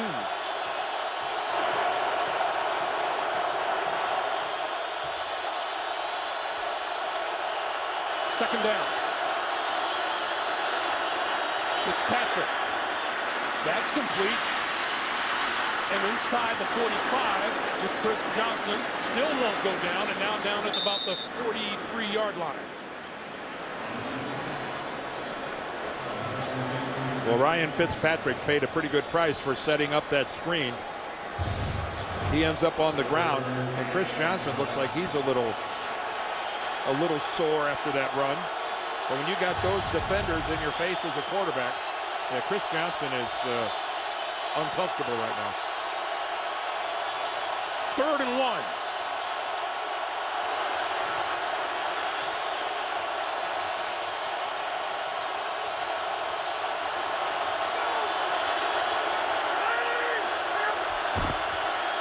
This is Darius Raynaud, and Raynaud fighting for first down yardage, and from here he might be about a half a yard short.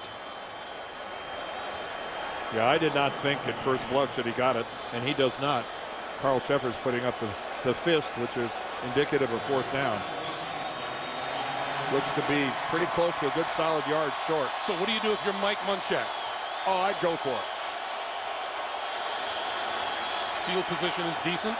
Now keep in mind he doesn't have Chris Johnson. Now that's got to factor in there. With Chris Johnson on the sidelines, yeah, that's a bit of a game changer without your primary back in the lineup.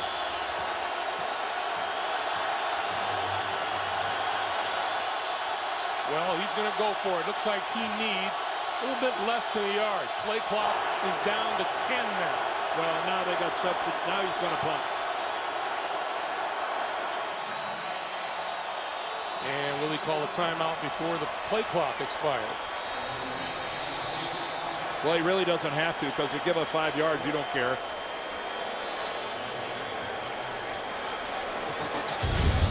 We've seen our share of miscues in this game. Ryan Fitzpatrick sails the ball. That ends up being an interception, although it didn't cost him any points. and then a fumbled snap on a punt by Kern. And Seattle's had their own problems. This one resulted in a Tennessee touchdown at the very end of the first half. A botched field goal because their field goal kicker was in the locker room. And then Sidney Rice trying to stretch for a first down. He puts the ball in play. Moses Foku knocks it out. We just had the ball placed 5 yards back. The officials called a delay of game. Well, they don't move the football. Yeah, Tennessee doesn't care how far back they move it. He's still going to have to work to not kick it in the end zone. And then it's going to come up way short. Fair catch called for and made by Golden Tate at about the 20-yard line. And with that, we come to the end of 3. 10-10 tie. Back after this message and a word from your local station. This is the NFL on CBS.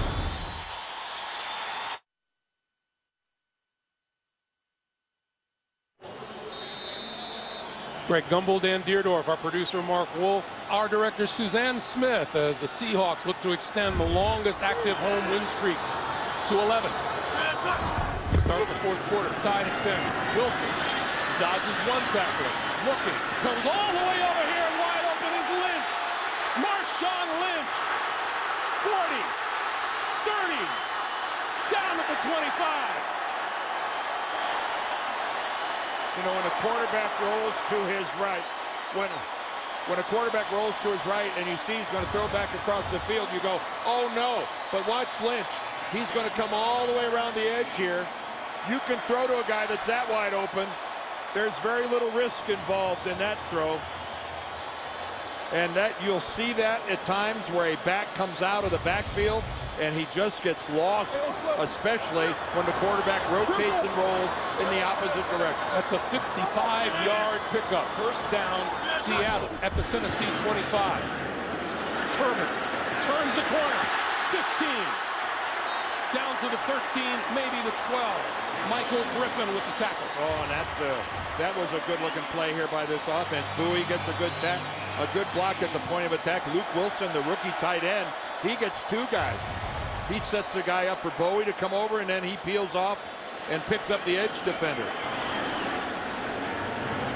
Greg Williams here he and Jerry Gray trying to come up with something here. They've been gashed on a couple big plays. Seattle back in the red zone from the 12. Lynch, right side, 5. Reaching for the end zone, knocked out of bounds at about the 2. And all of a sudden, this defense that Tennessee has been playing so adeptly all game has evaporated on this drive. You know, sometimes a big play like that play to Marshawn Lynch will just get everybody in that huddle looking in a different direction. Sometimes it's hard to regain your composure. That's Michael Griffin having a little trouble. Meanwhile, first and goal. Lynch, the deep back. Lynch with the football. And cut down and the ball is loose. And off the picked up. Oh my goodness. Number 55, Zach Brown had it and gave it right back to Russell Wilson. Zach Brown is going to pick it up and try to run for a touchdown. I don't think there's any question that this is a fumble. The ball is out. It belongs to Zach Brown. And he just flips it right into the waiting hands of Russell Wilson. Man, sometimes I know you're trying to be opportunistic, but possession is 9/10 of all that's good about recovering a fumble. Moise Foku is down at the 5-yard line. We'll check on him after this.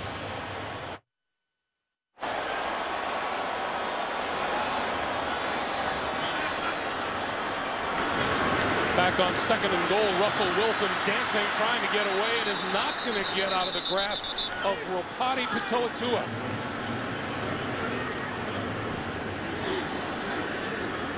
Let's go back to that. Well, first of all, take a look at the view, Zach Brown. Look what he's looking at, nothing but green. And then at the last minute, I'm not so sure he didn't catch a glimpse of Russell Wilson closing in from his left, and he takes his eyes off the football. And in doing so, he just, man, that is a blown opportunity. Third and goal now from the 15. Wilson. Getting creative again. Still on his feet. And down at the 11-yard line. And Zach Brown making that tackle.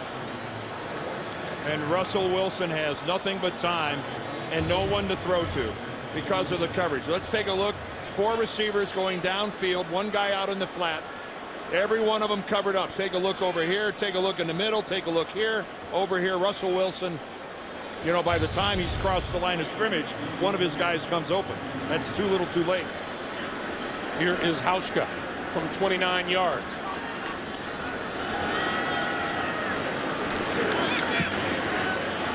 And Seattle has the lead. Plenty of time to play. 11:23 remaining in the fourth. 13-10 Seahawks.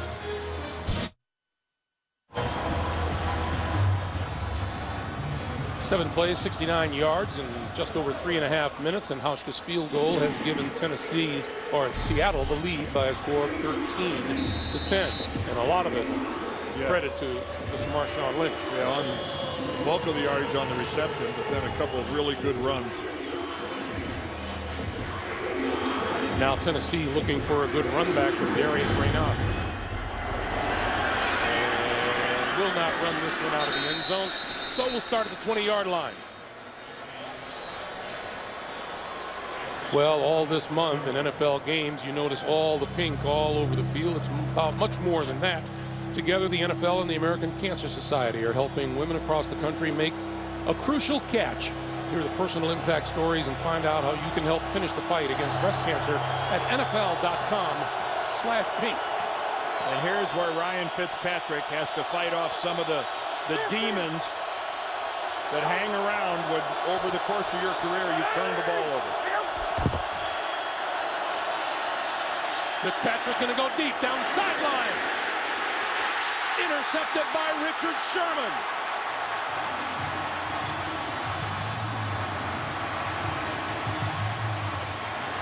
Ryan Fitzpatrick looked like he was bound and determined to go that way with the football from the get-go.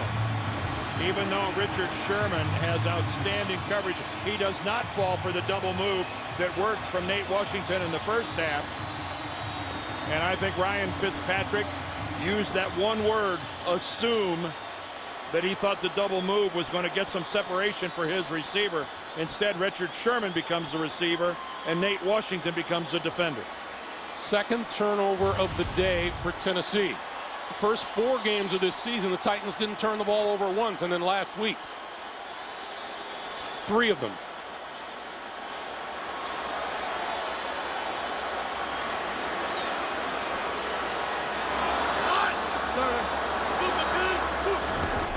From the 41, quick pass to the near side, Golden Tate. Tate looking for running room, 45-50 into Tennessee territory and down at about the 48, maybe the 47.5-yard line. Man, it's fun to watch Golden Tate after the catch.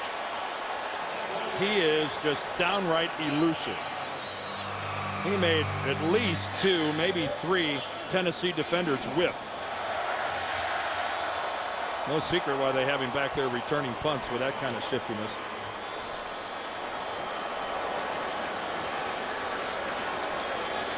Seattle completely turned things around defensively against Tennessee here in the second half. On first down, this is Marshawn Lynch.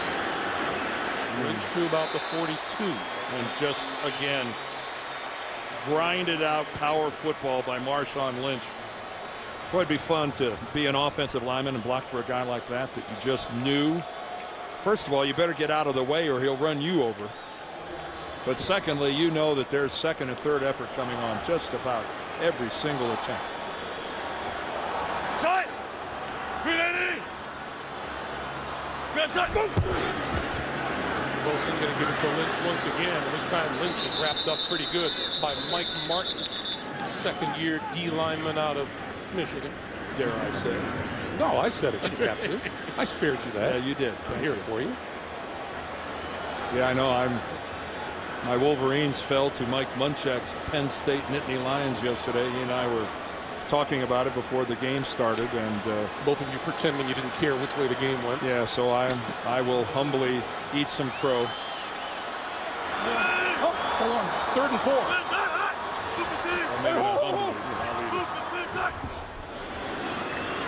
Wilson throwing, Lynch all along this side of the field, trying to stay in bounds, and he does. Marked out of bounds at about the 32-yard line. That's a first down for the Seahawks. Some pretty good footwork by number 24 here. Look at that. Take a look at that move that he puts on Colin McCarthy. And you just don't think of the beast having this. That was slick. That was really slick. The old give him the leg and take it away. Marshawn Lynch has a lot of aspects to his game. Triple. On first down, the fake to Turvey. Wilson trying to turn the corner and runs out of bounds at about the 27-yard line. And he gave just enough of a fake to Cameron Wembley to keep Wembley, who even had excellent position. Watch him when he comes out of here. There's number 95. But that, he faked the throw, got Wembley to get a hand up in the air. Well, when you put a hand up in the air like that, thinking you're going to block it, that cuts off your stride, and that allows Wilson to get around the corner. Russell Wilson has an innate feel, just an innate feel for how to be on the move outside the pocket and make good decisions. A 2nd and 5 now, and Wilson is going to call a timeout. Running out of time on the play clock. 8:06 to play in regulation. 3-point lead for Seattle. The NFL on CBS is sponsored by Verizon. Verizon's 4G LTE is in more places than any other 4G network. The Home Depot. More saving, more doing. That's the power of the Home Depot. And by Kelley Blue Book. Everything you need to make a smart new car decision is at KBB.com. Now the green hair out in force. 8:06 to play here in the 4th quarter. Seattle with a 3-point lead, looking for more. On 2nd and 5. Here comes Wilson. And Wilson looking, throwing, and the catch is made inside the 5-yard line. The ruling is it is caught. Oh, Sidney Rice, if he was able to keep both feet on the field of play and extend and catch this thing, there's a highlight right there. Check this out. The ball's out of bounds.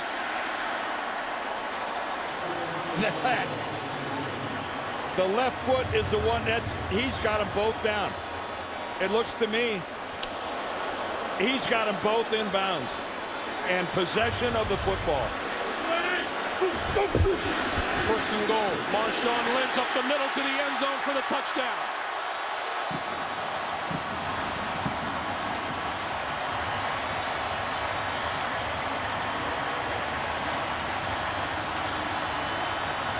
Well, it took a while, but they have gotten Marshawn Lynch into a rhythm. His offensive line just swept the Tennessee defenders out of the way. He cuts back to a big void. But Sidney Rice, the former Minnesota Viking, on the sideline there channeled his inner Chris Carter with that catch.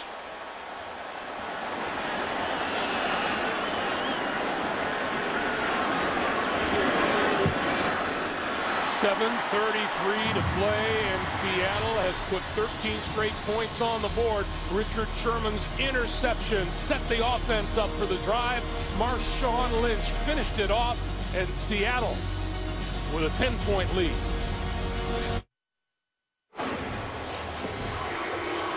No question who the leader of this Seattle Seahawks team is. You see Russell Wilson going up and down the bench, congratulating his troops. 7-play, 59-yard drive in under 3:45. It's a 10-point lead for the Seahawks.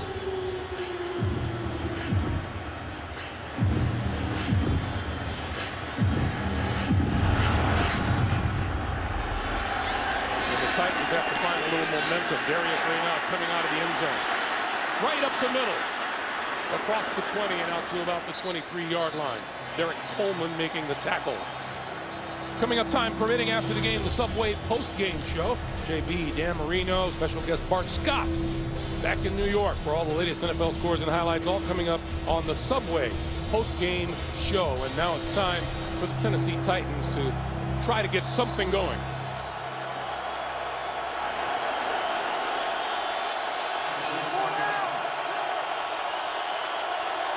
Tennessee with just one first down in the second half.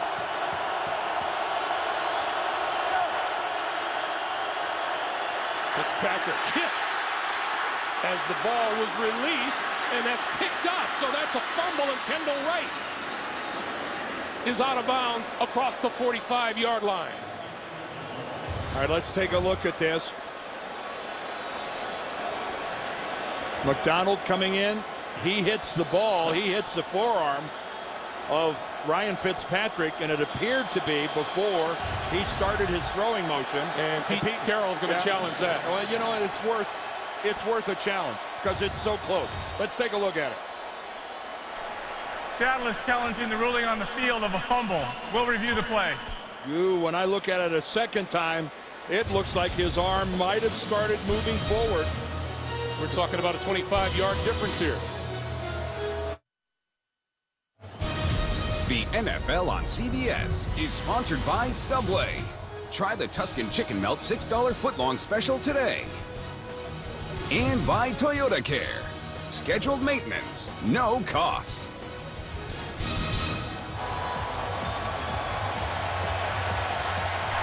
After review, the quarterback's hand was coming forward when the ball was knocked out of his hand. It is an incomplete pass. It'll be 2nd and 10 at the 23-yard line. And that's in line with what we saw. Yeah, a smart challenge by Pete Carroll. When you look at it in super slow motion, there's no question that Ryan Fitzpatrick cocked the ball and then started his throw. The ball moved minutely, but it moved forward along with his arm in an attempt to make a forward pass. There have been some weird bounces in this game, haven't there? Yeah, that was a good use of the challenge system by Pete Carroll. Fitzpatrick, 1 for his last 6 throwing the football, and that for only 4 yards.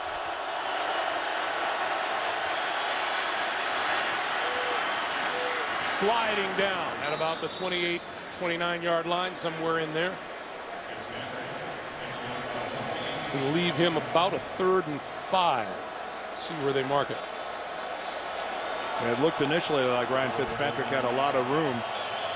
And again, though, you know he's got to be a little bit gun-shy about forcing the football downfield after that last interception by Sherman. The last 6 Tennessee drives, 4 punts, 2 interceptions. 3rd and 5 here. They badly need a conversion. Slant complete for a first down close to the 40-yard line. Kendall Wright. Well, Kendall Wright, again, the second-year guy from Baylor, just every week just gets better and better. And the game is just to the point where it's not too big for him. And, you know, he had to go back for that ball, too. Instead of being out in front of him, that ball was a little bit behind him, but he was able to stay with it. Kendall Wright told us he's had to put in a little extra time with Ryan Fitzpatrick, perfect their timing.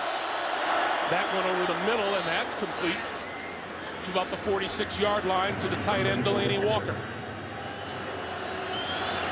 Yeah, we haven't seen much of Delaney Walker today. That's his second reception, excuse me, but for a grand total of 12 yards.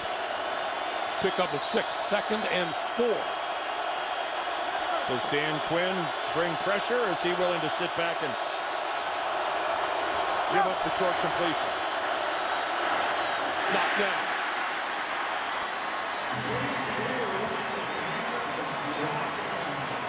Might have been K.J. Wright.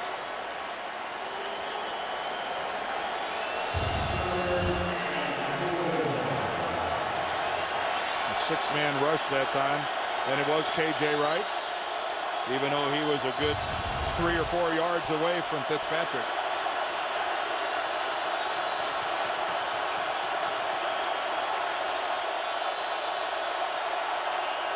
Each team has turned the ball over twice today. But look at that yardage difference. Play clock winding down. He's got to hurry. He gets the snap. Fitzpatrick throwing over the middle, in and out of the hands of the receiver, Damian Williams. Well, I've seen some excessive demonstrations before, but Earl Thomas is absolutely ecstatic, isn't he? Well, he ran 30 yards downfield, then comes back and KOs one of his own teammates. He hits Cam Chancellor. All right, it's an incomplete pass, and part of it was because that hit was coming, and, you know, wow. Poor Cam Chancellor, he wasn't looking for that. 4th and 4. And here comes the crowd. Fitzpatrick over the middle, and that's caught. And down at about the 40-yard line is Nate Washington. Well, you go to the old man in a pressure situation. You go to the guy that you trust the most. And in this passing attack, even though with young guys like Kendall Wright and Justin Hunter waiting in the wings, Nate Washington, he's old reliable. Coming up on 5 minutes remaining. Washington's first catch of the day. That pass over the middle is complete inside the 40 to 35, and that's Walker.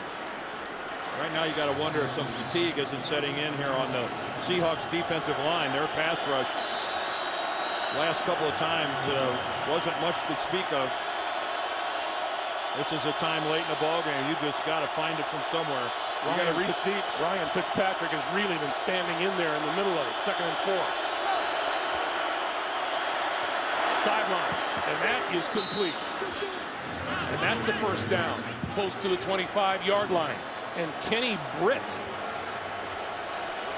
the lost receiver, suddenly found here late in the game.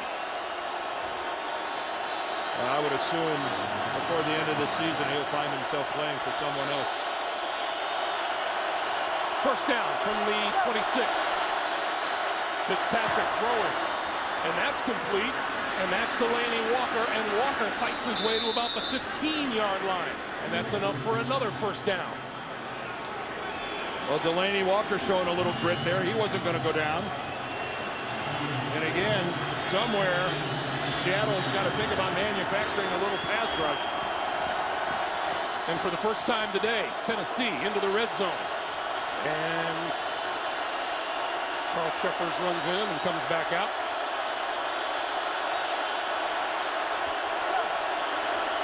Fitzpatrick. Well, he was hit. That ball's loose. And Chris Johnson covered it. Well, they got to Fitzpatrick that time. Does he just lose this? Yes, he did. Oh, he just lost it going back. He just lost the grip on the football.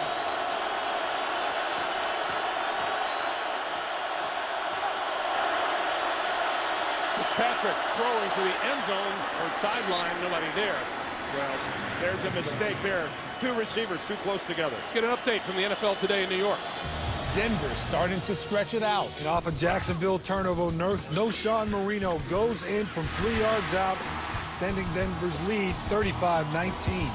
7:27 left in regulation. Back to Greg and Dan. All right, JB, thank you. We have 3:03 to play here in regulation. Tennessee needing a touchdown and a field goal to tie. On 3rd and 11, Fitzpatrick. On the run to the 10, diving forward. Well, Ryan Fitzpatrick knew that he was looking at press coverage all the way across the board. And what that means when there's locked up man coverage like that, if you can escape the reactions from those DBs is awfully slow to come back in when you've run downfield. And Mike Munchak needs 2 scores, a touchdown and a field goal, so he'll take the field goal here. This is a smart play. As Greg said, you just cannot. The game is over if you come out of here without anything. Baronis from 25 yards. And there's the field goal that he needs. So now the decision, and we got a little shoving going on now. Now the decision on the Tennessee sideline is going to be, do we onside kick, or because we still have 3 timeouts and the 2-minute warning left, do we try to force a Seattle punt? While we have a moment, get inside the mind of a quarterback. Phil Simms, Rich Gannon, Steve Berline, Adam Schein, NFL Monday QB. Tomorrow, 6:30 Eastern on CBS Sports Network, the 24-hour home of CBS Sports. Dan, I would think that the Tennessee defense has not looked particularly good the last couple of possessions against Russell Wilson and the Seahawks. I think it'd be a no-brainer for Munchak to punt, to kick it off, and allow his defense to do what they do best. They're a good, solid unit. But you're right. He's got to be a little tempered by how Seattle went down the field the last time and scored. And if you don't think you're going to be able to stop that Seattle offense, then you're better off giving the onside kick a try. Well, personally, I think the odds are more in your favor kicking it away and forcing a punt than they are in recovering an onside kick. I just think that I'm not a mathematician like Alteron Werner, but well, Seattle's going to guard against it.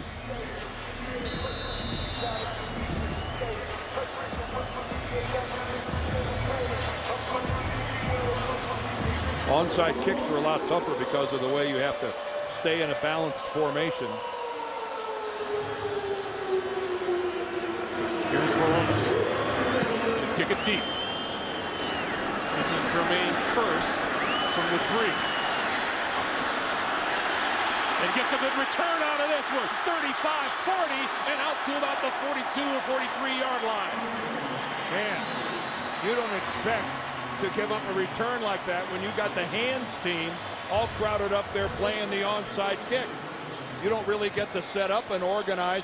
But look how good the Seahawk players dropped back. They hustled back there, got in position, and walled off the Titans. That's a lot of hustling going on by the Seahawks and that blocking unit on that kickoff return. Last 3 possessions for the Seahawks. A field goal, and a touchdown. See how Mike Munchak decides to use his timeouts. Marshawn Lynch, right side, turning the corner, and down at midfield. And we get a whistle and a timeout just before the 2-minute warning hits.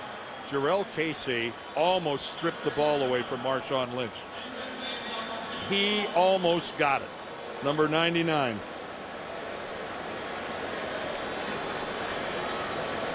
So Munchak calls a timeout here, and then he'll get another one in a couple of seconds with the 2-minute warning. Here's Lynch. Right there, Marshawn spun all the way around to maintain control of that football. The numbers for today. Wilson, 23 of 30 for 257. I don't know that I'd have traded a timeout for just 2 seconds. The clock was going to stop 2 seconds from now. There's, you can look at it a number of different ways.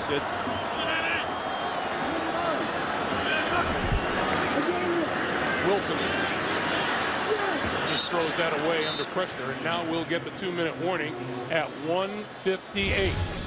Boy, when we come back, these Tennessee Titans need a defensive stand, and they need it now if they want to get back into this game. 1 touchdown difference. We'll be right back.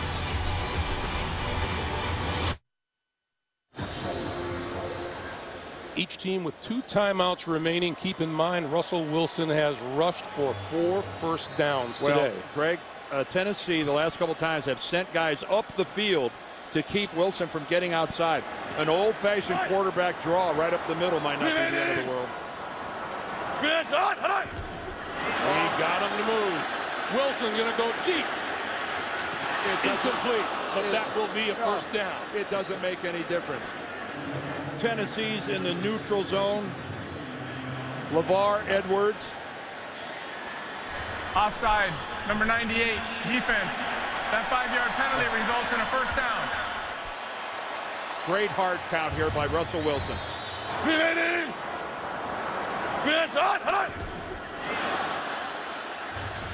LeVar Edwards, the rookie out of LSU, got caught at the worst possible time. Boy, that's where you're looking for a trap door. You'd like to get right down there and pull that turf up right over your head.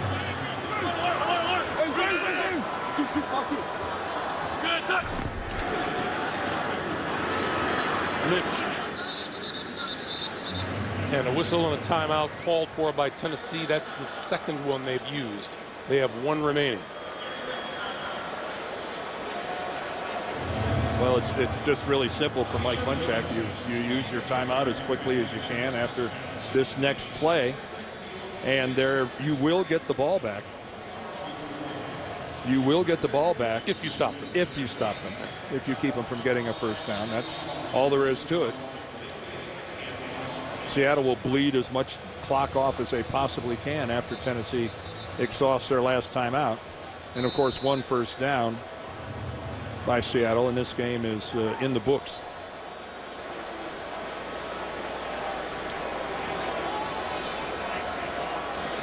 Tennessee has come into a tough place to play. Hey, triple. He's played the Seahawks very tough. 2nd and 8. Lynch. First down. And stays in bounds. Well, that, as they say, is that.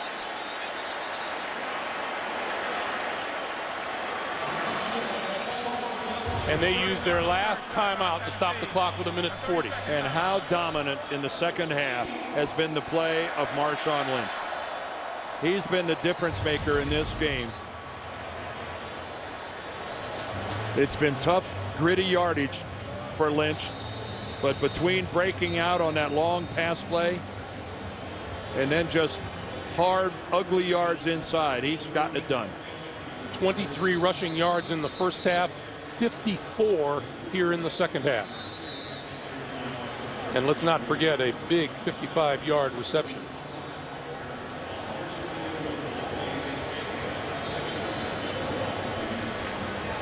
Well, no need for Marshawn Lynch here. The most favorite formation in football for one team, the victory formation. Seattle will now gear up for a divisional game at Arizona. And Russell coming up on Thursday. And that, yes, a short week.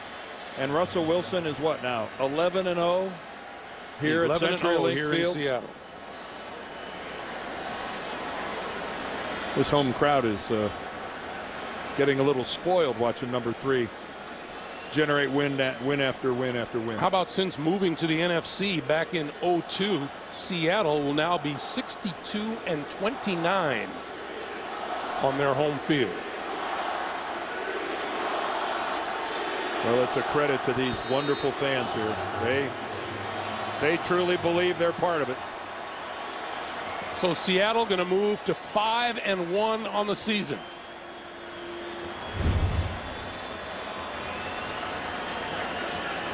San Francisco still leading Arizona. And the Rams already a winner today to move to 3-3. Meanwhile, in the AFC South, and Indianapolis still to play. Yeah, they play tomorrow night. Yeah. And Tennessee will go to 500 at 3-3. And one more snap of the football and put a W in the Seahawks column.